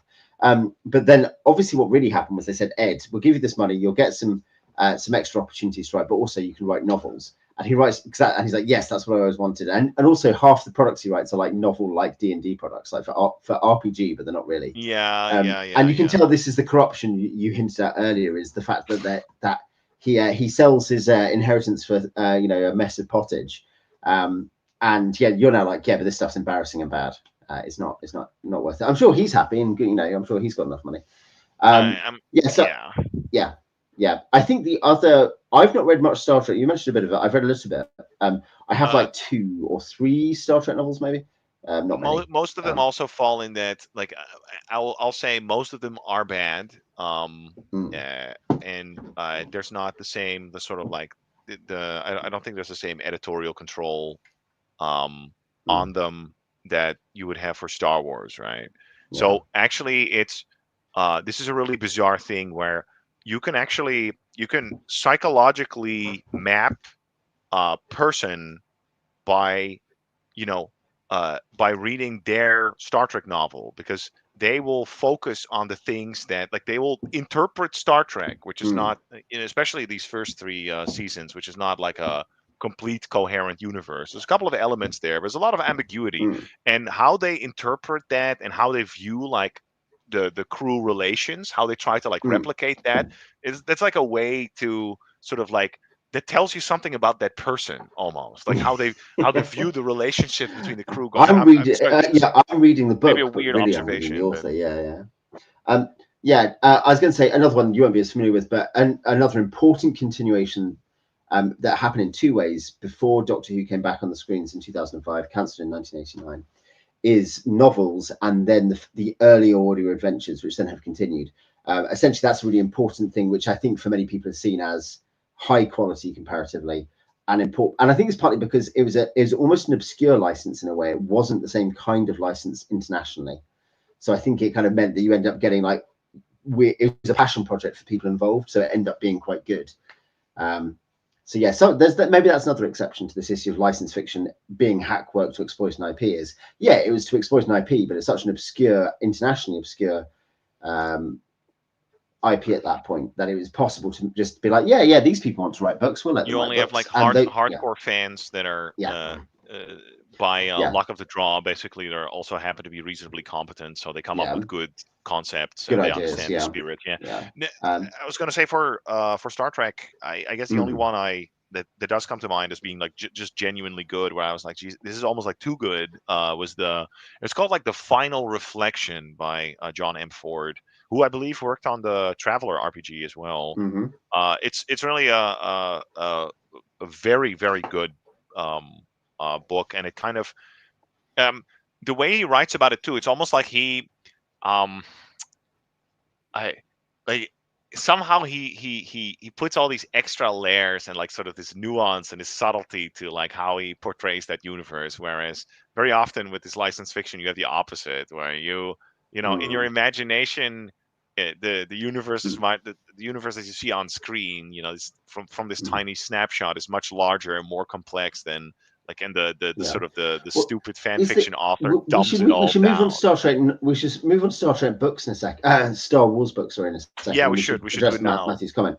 But well, what I was going to say is that is, and we will loop back around. That's a big thing about Rogue One and Andor as licensed fiction within the Star Wars universe. What is successful about them? It's an author, a director, and a showrunner just taking control of the world and doing something which you did not expect from, as in they've done something that they think is a valid exploration of that without simply attempting to write words to sell the book to the editor. Yeah, if we make an accent. Oh, go ahead. Sorry. I was going to say, Matthew says the idea that Star Trek license fiction might be more insightful in the author than Cthulhu mythos. I suppose the point being there, if the mythos stuff is so established for many people and they assume they know the beats, they're much more likely to just write the story and that's fun and then publish it. Whereas, the weird unedited Star Trek stuff might be more. Well, so I think that with the Cthulhu mythos, you would also get some insight, but since I mean, I guess from just like the characters people come up with, and but that's going to there's going to be a lot of noise there, and it's going to vary a lot, and then maybe how they interpret the Cthulhu mythos. But like I think Star Trek works so well because it's the human dynamics, I guess. And it's the same sort of mold every single time, the same like interaction that's like repeated. So then, you know, I mean, I guess if you know how the author sort of interprets that and what he or she chooses to focus on, I guess, sort of like tells you a little bit about like what kind of person they are. I guess so. Yeah. No, I think so. So yeah, Star Wars fiction, obviously one of the most successful ones. Yeah, talk about it. Or used to be. Yeah, at any rate. Yeah, for sure. Yeah. Yeah. What do you think? What was the question? Yeah, sort of. What do you think, as? And we're saying it's so it's such a big, historically particularly big licensed fiction area. Like surely it's maybe the biggest in the 90s. I wouldn't be surprised if it was specifically the biggest in the 90s. Probably, yeah. And there are some important properties in there that actually are important to Star Wars fans. So that seems worth just talking about. What do you think? Okay, yeah, sure. Well, obviously they've had like sort of an enduring success by very carefully cultivating this expanded universe and taking it seriously and putting in the extra work and making sure that it's all sort of like coherent and it all takes place in the same universe. It's all more or less compatible.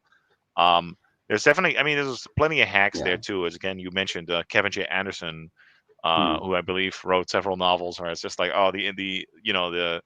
it's almost like a cliche, like, the Empire has another super weapon. I better stop him again. There's of course not a super weapon. It is interesting that the most famous trilogy, the Thrawn trilogy, the first three Thrawn books, is the super weapon is a mixed ethnicity guy who's not entirely welcome on his side, who loves art and is a super genius. That's the secret weapon. It's a space alien Sherlock Holmes autist, who can it was a tactical. Yeah, that's what I mean. It's not at all what you'd expect. It just says, what this is. And I should say, Trusa Bakura, which is the EU I've read this year, which is interesting. You can tell that Kathy Timon has, I think that's Kathy Timon has skill. There's things there that are really working. It doesn't really work overall. There are habits. This is interesting. This must haunt licensed fiction, and we were talking about Cthulhu in that respect. But the fact that she's constantly referring to things from the movies, so people remember this is a Star Wars novel. As if the fact it has Luke and Leia and Han in it isn't enough. Remember that happened? Yeah. Yeah. But I think it's interesting. You can tell she's like, there's aliens and they capture human life essence. It's like Force ghosts. She's got an idea. Force ghosts, essentially, they capture the equivalent of Force ghosts and turn them into slave units for robots, for like AI, for like drone fighters. And you're like, that's messed up and interesting. And that's what these guys are doing. It's not a super weapon in the same way. It's just something which is, and it's inhuman. It's why the Imperials and the Rebels have to work together, because it's inhuman in the sense that aliens can be human too, but it's something which is so offensive to that. And that's creative. That's good. Whereas, the fact that Anderson is doing a cool idea, the Jedi Academy, it has to happen. We have to do this. And he's like, what if we had the Sun Crusher? It's like a Death Star. But it blows up suns. And it can fly. It's invincible. It's like a child. Kevin J. Anderson is terrible. His character is always like this unnecessary, weird slapstick where he gets the tone of his stories wrong. I actually just I finished, what is it, Tales of the Bounty Hunters a couple of days ago. I thought it was pretty good, actually. I liked it. A lot of the stories were they are like Western. Western or crime type of stories, very classic beats. And then there's like Kevin J. Anderson's IG-88 story where the robot it replicates its mind, it takes over a droid planet or something, and eventually puts its mind in the Death Star. And then he sees Palpatine, and he doesn't Palpatine wants to go in the elevator, and then he keeps the elevator door shut, so that Palpatine eventually force moves the door open. It's like, this is one of the stupidest things I've ever read. I was like, how does he get away with this? He can't keep getting away with this. So, Bounty Hunter trilogy or whatever, that is considered a good anthology. One. The Tales of the Bounty Hunters is pretty good. And Thrawn is considered good. There's some stuff like, I think I know a load of it from, it sounds weird, but from the D6 RPG source books on it. I know some of the books from that, but not from reading them. And you can tell they've got clever, good plot elements in them. You can tell because it's interesting. Oh, that sounds interesting. Isn't it Black Fleet where they're like, there's some aliens and there's and they're going to Dathomir and they have to deal with Dathomiri witches. Is that? I haven't read Michael Q. McDowell. Black Fleet. There's Courtship of Princess Leia by David Wolverton, maybe. I have read that one, yes. that one is actually bad, but it's charming in a way. I don't know, and it has interesting concepts in it, I guess. Yeah, the guy wants to write a novel. He wants to write an interesting story about Star Wars, and so you give him a bit of rope. You're like, well, fine, you're doing something. Yeah. I mean, at least there's like a sense of adventure there, and okay, we're going to a secret planet. X-Wing, you have read a lot of X-Wing. I've read one X-Wing. Wait, go back to Thrawn. I wanted to make a point, which was that in Thrawn is so good, and Zahn is good because I feel in Zahn's story, he kind of he works out what happens after the second Death Star is destroyed, but also with his touch, kind of like the universe becomes a little bit more, like nuanced and refined. He really there's like certain questions like, why don't they why do they need to get it? Like they can't jump too close to the system. How does that work? And then he kind of like, I feel he lays the groundwork for like how space combat, it kind of like advances space combat in Star Wars. Yeah, no, I think that's a good observation. Not specifically that's true too, but that he makes the universe much more concrete. As in, he does world building, and it's not because you don't get the sense he is this massive world building nerd, or that he's like, he's not. It's what has happened is that he's asked for source material. He's like, what reference do I have? And they say, read the role playing books actually. And I think that he then reads them and he gets all these ideas. And he then obviously is like, I've got some, and the RPGs are written by people who care, right, about the products and who have written an interested. The D6 RPG is widely understood to be and respected as a genuinely like passionate take on Star Wars. And a competent take on Star Wars. But yeah, the thing is, he reads that and he gets these ideas, and then he thinks, how would that work in practice? And I think, he does get that, because you have the stuff like what the New Republic's working, and the Senate's there, and obviously there's like Borsk Failer and Admiral Akbar and Mon Mothma, and they're all in different factions, but they're theoretically on the same side, but maybe they're traitors, maybe they aren't. And you get all these kind of subplots there about what would happen if you had to come together with build a new republic. Which obviously, by the way, that's the stuff that I know. I'm not saying you're like, oh, the sequel trilogy should have all been like scenes about that. But it's interesting, realpolitik, where you can't get the Bothans and the Mon Calamari to agree on the same side. But everybody's complaining, it's the Bothans again. But the fact that there's just this in the sequels, there's just no interest whatsoever in the actual thing that has happened in the original trilogy. One of the weirdest things in the sequels is even 7, let alone 8, where Rian Johnson actually says he doesn't like, Star Wars or approve of it. But with 7, there's this weird sense that Abrams quite liked the space fights and the aesthetics, but didn't really wasn't very interested in the plot or what had happened in the first 6 films. Whereas you can tell that Zahn is like, what would happen? It's speculative fiction, and that's part of the point of it, isn't it? It's speculative fiction, so you should be speculating. No, I really respect that. And I think, to be fair, in terms of big plot ideas, that tends to be the case throughout the Star Wars EU. Even where the books, I haven't read many of them in some cases I have, and they're not good. But like later on, and you're like, oh yeah, there's going to be a new kind of alien and there's going to be different dynamics with the politics. There's going to be these guys and these guys. There's always a desire to push on that stuff, and I think Zahn is probably a big part of why that happens. Is that he cares about it and he's good at it.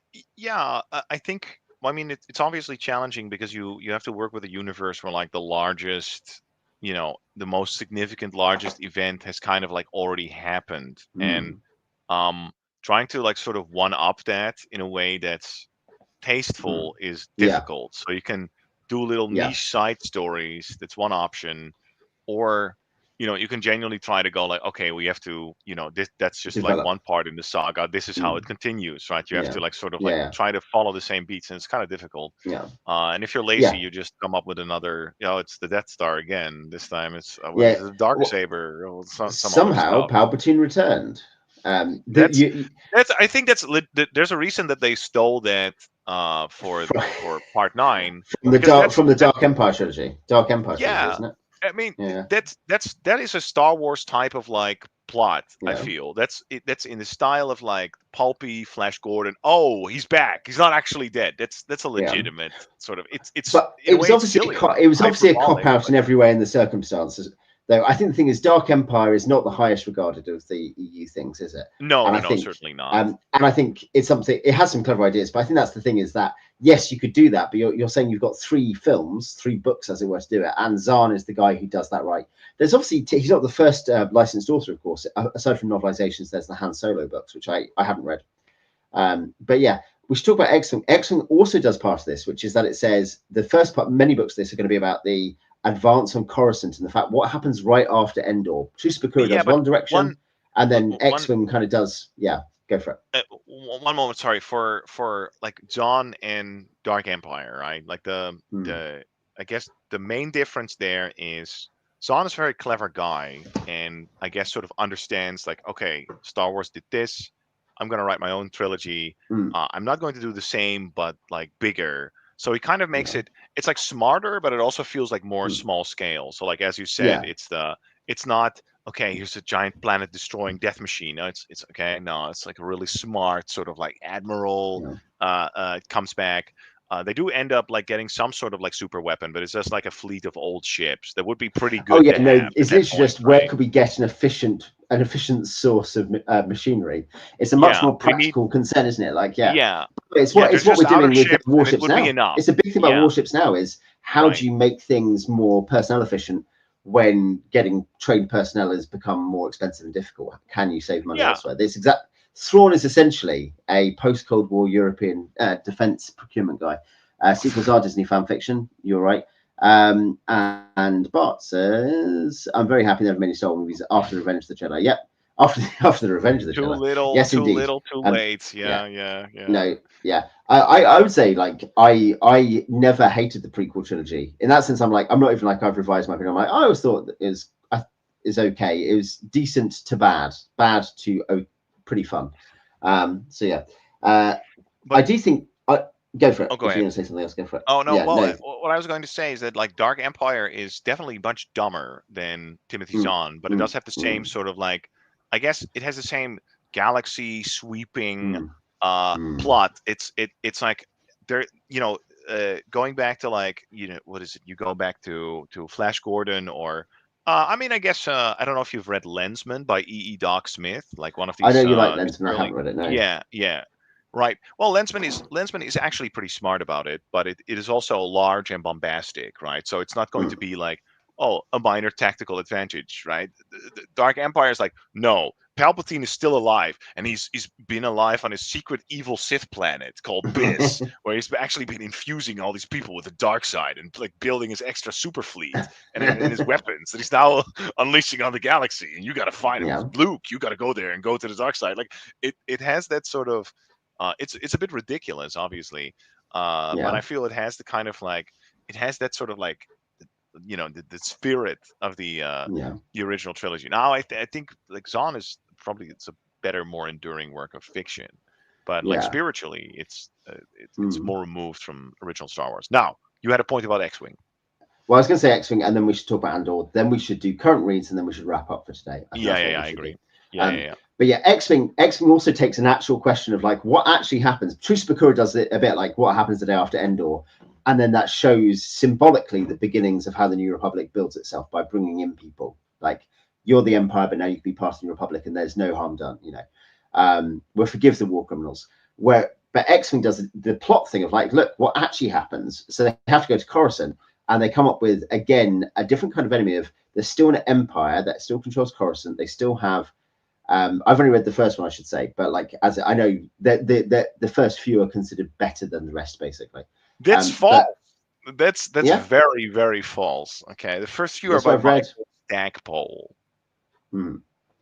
Okay, so the first one, Owen. Think about it. Okay, what's the plot? The plot is that they form a squadron to start the advance, to help start the advance of Coruscant. Joins an elite squadron to do the Death Star trench run again. Who's the villain? It's Grand Moff Tarkin again, but he's young, he's younger. The first one, the villain is the villain is a Thrawn-like figure. Actually, is this ISB lady who's manipulating everything? Oh no, Isard. I think so. Yeah, sorry. Isard, And then you had the other guy. But there's the underling that's like that's the Tarkin kind of guy. And he does terrorism in the second one.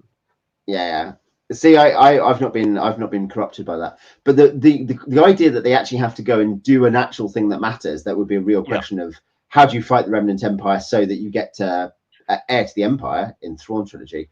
That's a good question. And the first book, at least, is quite a fun. Like, I think I said this. I was like, there's a weird thing where it at a line-to-line level, it's not very good. And then I was like, this is really compelling. About a few chapters in, I was like, he just keeps plugging away at telling you a story. And though he's not a great writer, he's a good storyteller. He can just get you there, which I respected in that book.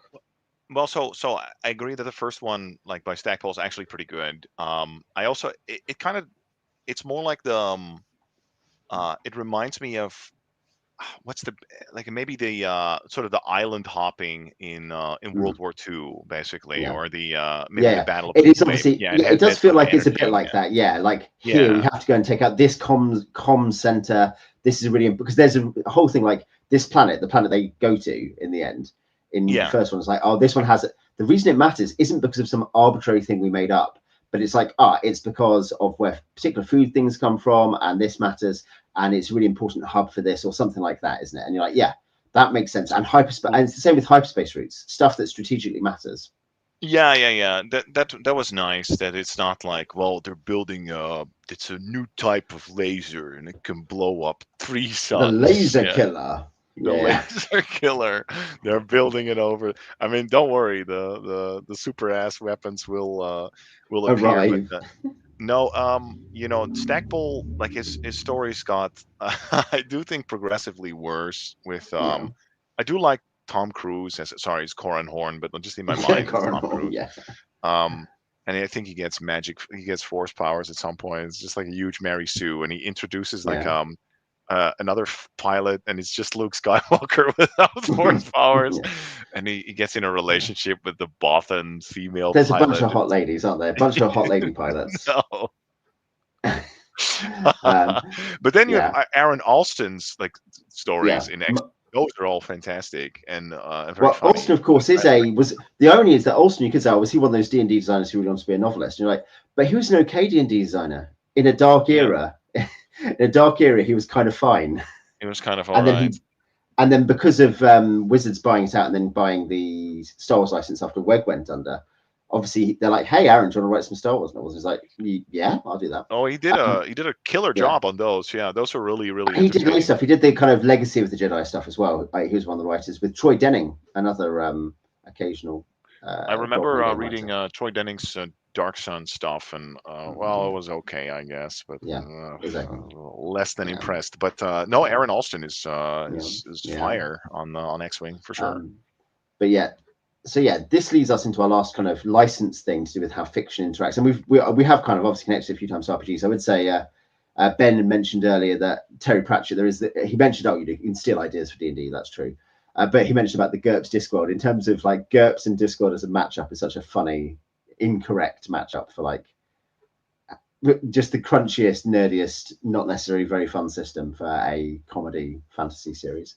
But yeah, Andor and Rogue One/Andor. I haven't finished season 2 of Andor. I watched the first 4 episodes.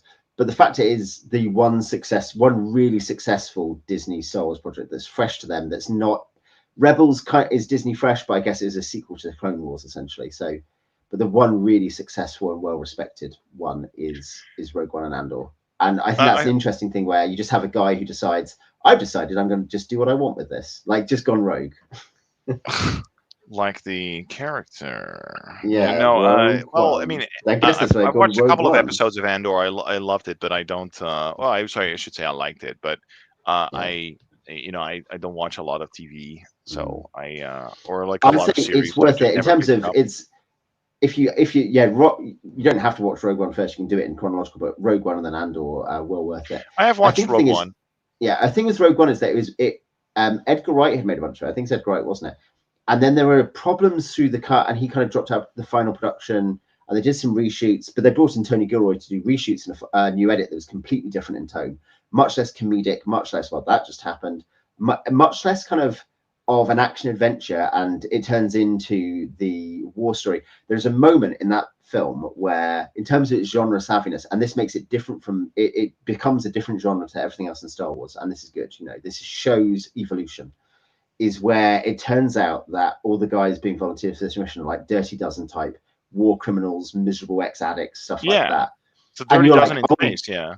This is the Wild Geese. That's another good film, by the way, in the same genre. This is this film, and the tone. You've already had the tone being pretty complex emotionally at points, but you suddenly realize, oh, this is going one way. No one is coming back. Like anyone who knows the genre, and you've been told by Tony Gilroy pretty explicitly, these guys are out for redemption, not out for a happy ending.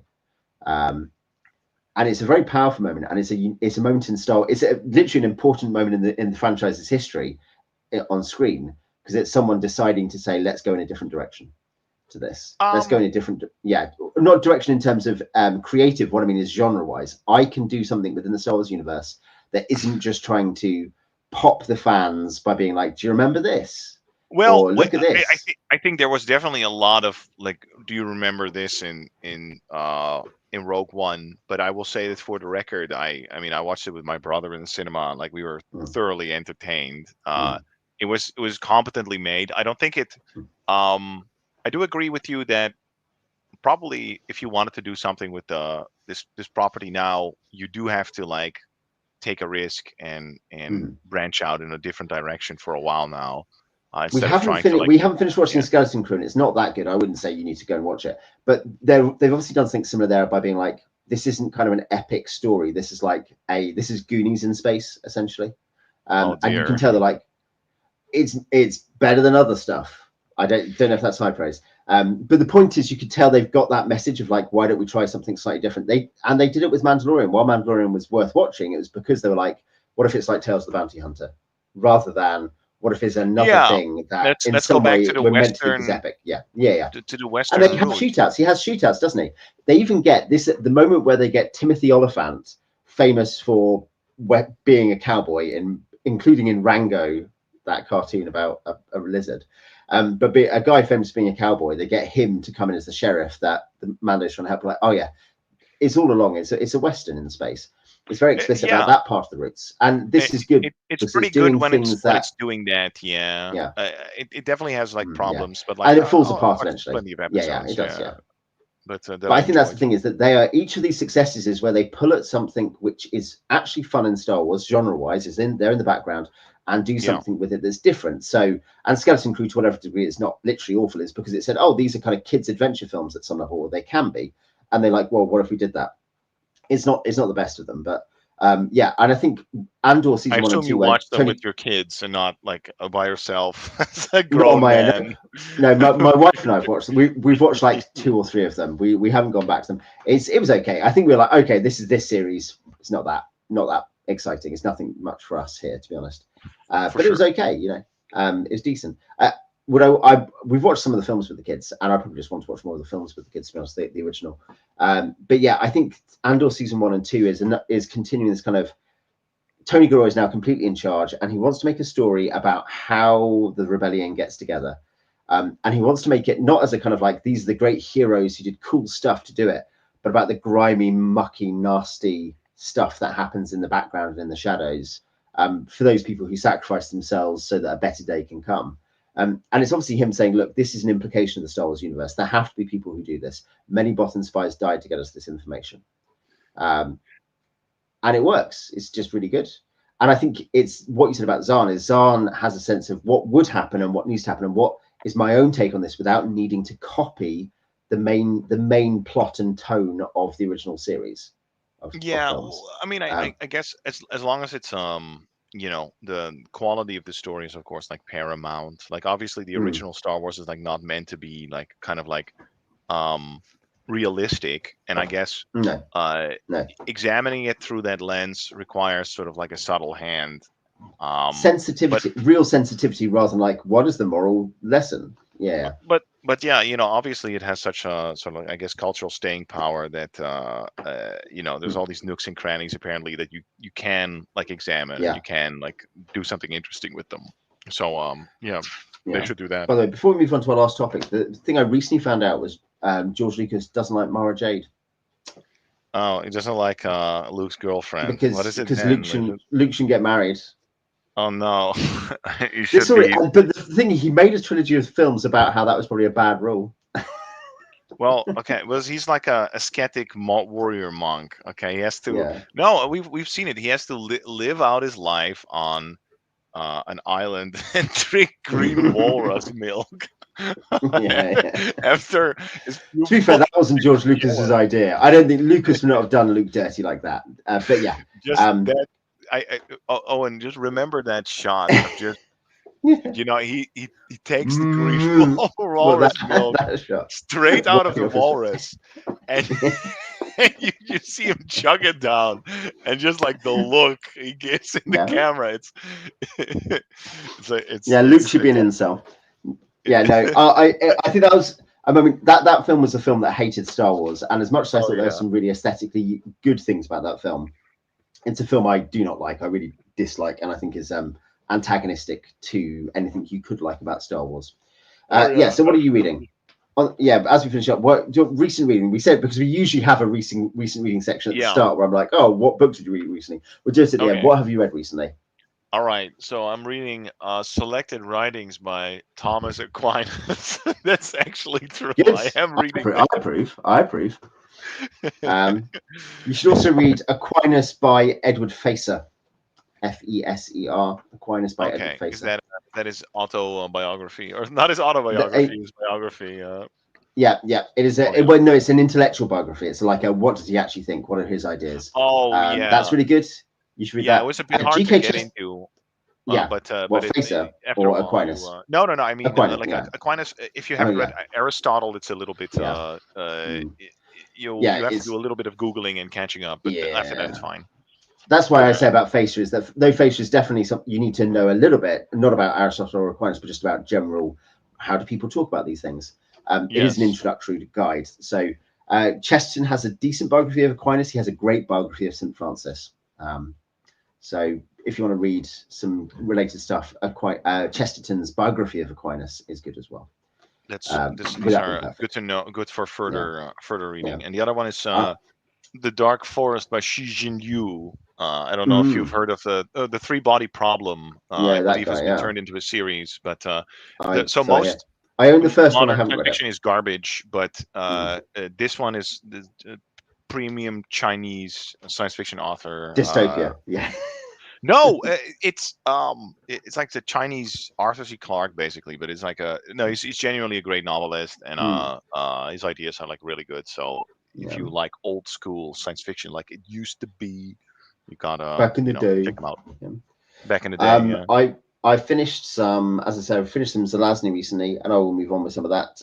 Reading Little Big, we mentioned it. We mentioned it at the top of the stream by John Crowley with the with the book reading group, including Matthew in the comments. Anyone is welcome to come and join. I should put a link somewhere. It won't be on this one. But yeah, they did the book Discord, and we read lots of stuff there. Like all kinds of. I think there'll have to be a discussion about what we read over the summer. And I've been reading. He is almost an Appendix N author for me, and not materially, but in terms of tone. Gene Wolfe, Soldier of Sidon, the third of the Latro books. Wolfe he does a lot of picaresque adventures where people go to lots of weird places and confusing things happen. But yeah, he's my favorite modern author. My favorite modern author. This year I'm also trying to tackle as much Wolfe as I can. So I have read the Wizard Knight and Peace already, and they're up, as well as the Island of Dr. Death and Other Stories and Other Stories. And Other Stories. Yeah. No, all of those are good. All of those good places. Wizard Knight is not as good a starting place as some people said it is. I think I like it a lot. Peace is. I know Matthew said it kind of. You need to want the genre of Peace to get it, but Peace is one of my favorite Wolfe novels because it's so beautiful.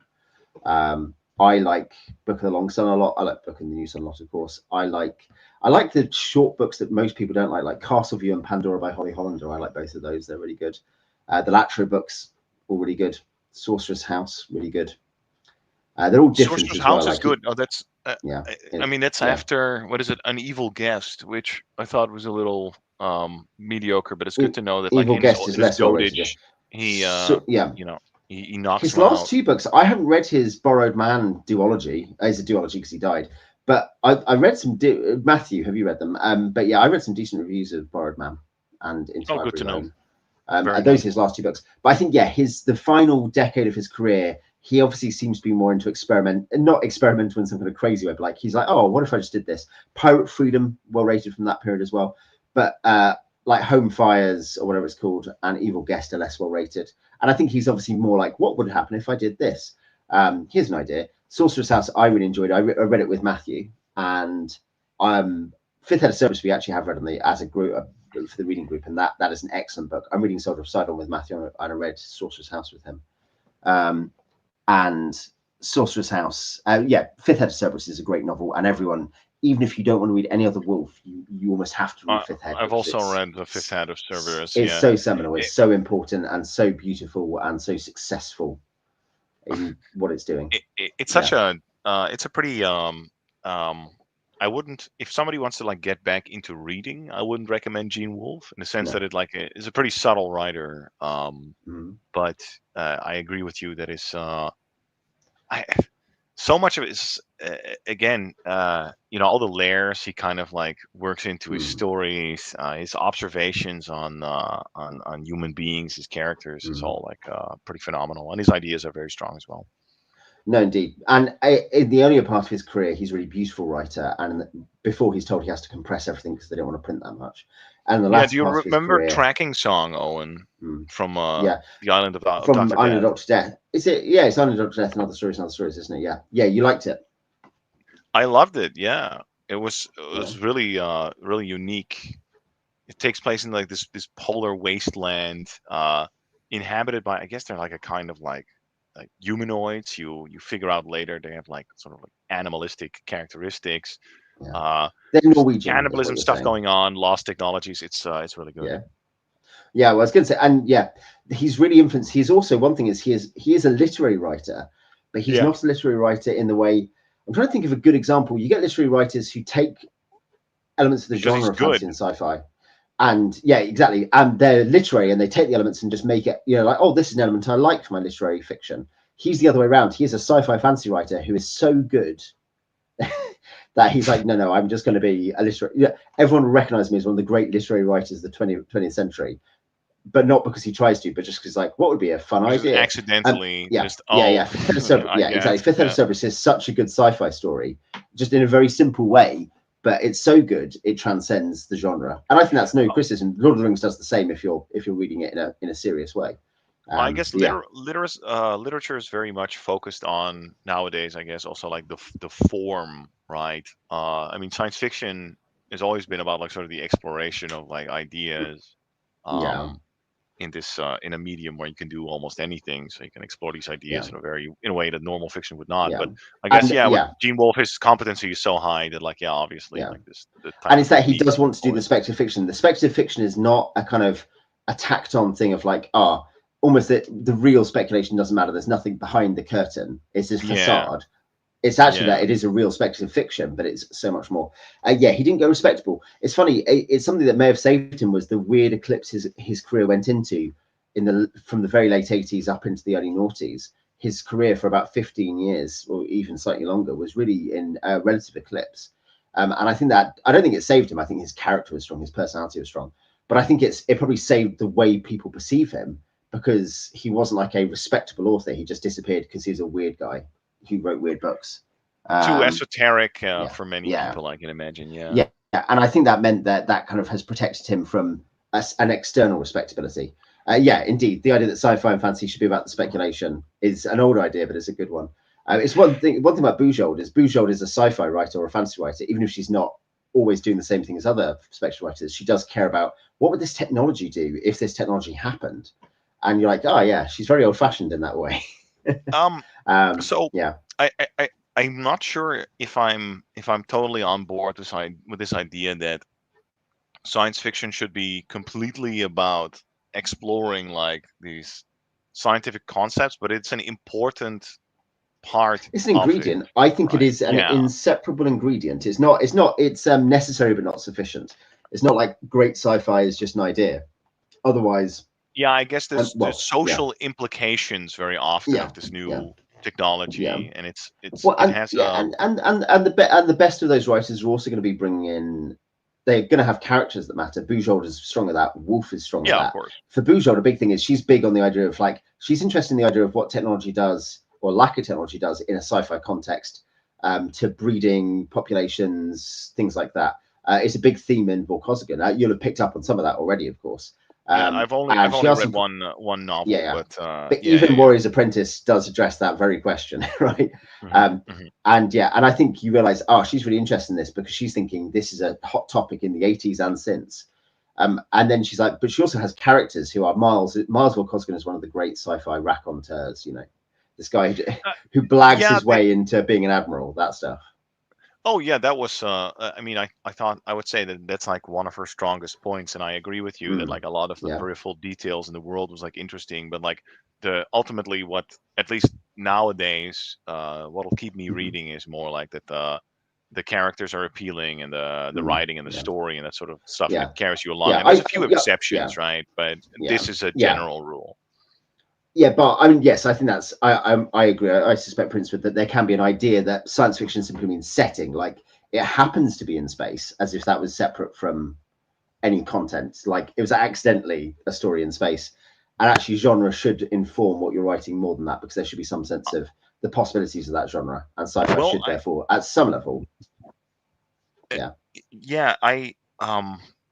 Bart Moss said something that also triggered me about, like, it's, you know, in the mind of Joe Average, science fiction is mutated to mean something with spaceships. I was going to say, for a while, space opera was like it was kind of like out of fashion. You know, if you were a science fiction author, you didn't write space opera. That was like a vulgar sort of pastime to indulge yourself in, right? You had, you know, you had other forms and more serious ideas to explore. And I wonder if space opera kind of sort of like backdoored its way in, or like it kind of like came back via, you know, among other things, like Star Wars. I wonder, like, for how long space opera is sort of like, you know, you know, I wonder how long it took for, like, whether space opera grew back via Star Wars and was then, you know, with the success of it, sort of retroactively adopted back by all of science fiction, or if this is just, it did, and it's probably also partly the way the new wave sci-fi shook up the status quo as well in terms of what you could write about. But no, I agree, and I think space opera, if it is part of science fiction, may have a slightly different principle, which is the idea of the presentation of kind of big moral themes and political themes and other themes against a very literally alien background. You know, in that sense, that's where it blends into fantasy, because the speculation is sometimes about the kind of mutation and warping of humans and human context rather than technology creating a crisis. Well, with space opera, it was very often, I guess, the actual scientific speculation kind of takes a background to that. You just want a whiz bang zoom, a big impressive drama with larger than life characters, and therefore you have big sweeping plots about thousands of spaceships blowing up. You have to blow. It's not space opera if less than one planet gets destroyed. That's basically that's basically the rule of thumb, right? Is a planet getting blown up? No, it's not space opera. Okay. All right. This is sort of big, bombastic, loud, but very entertaining kind of like form that, I guess it did so well for a while that now there's like, that's almost like the only thing. That's passe. That part of it is passe, because, you know, cliche. No, great. Okay. I mean, this has been our longest stream, past the 3-hour mark. But we've covered lots of ground. We have solved all problems to do with fiction, to do with D&D, other RPGs, and licensure. So I think that's a good job done for today. Oh yeah. Great. Next time I guess we'll be on with a review. When we have to pick a review. Thanks a lot, Owen. And we gotta think. We'll pick one for sure. Yeah. I'm sure we'll do another books. We'll do a bookish stream again sometime, because there's some other. I think there's some stuff spinning out of this as well, isn't there? That's definitely interesting. Thanks, Matthew. We had fun. We will see people on the next stream. Absolutely. See y'all later. I'm just trying to end it. Technology is not working though.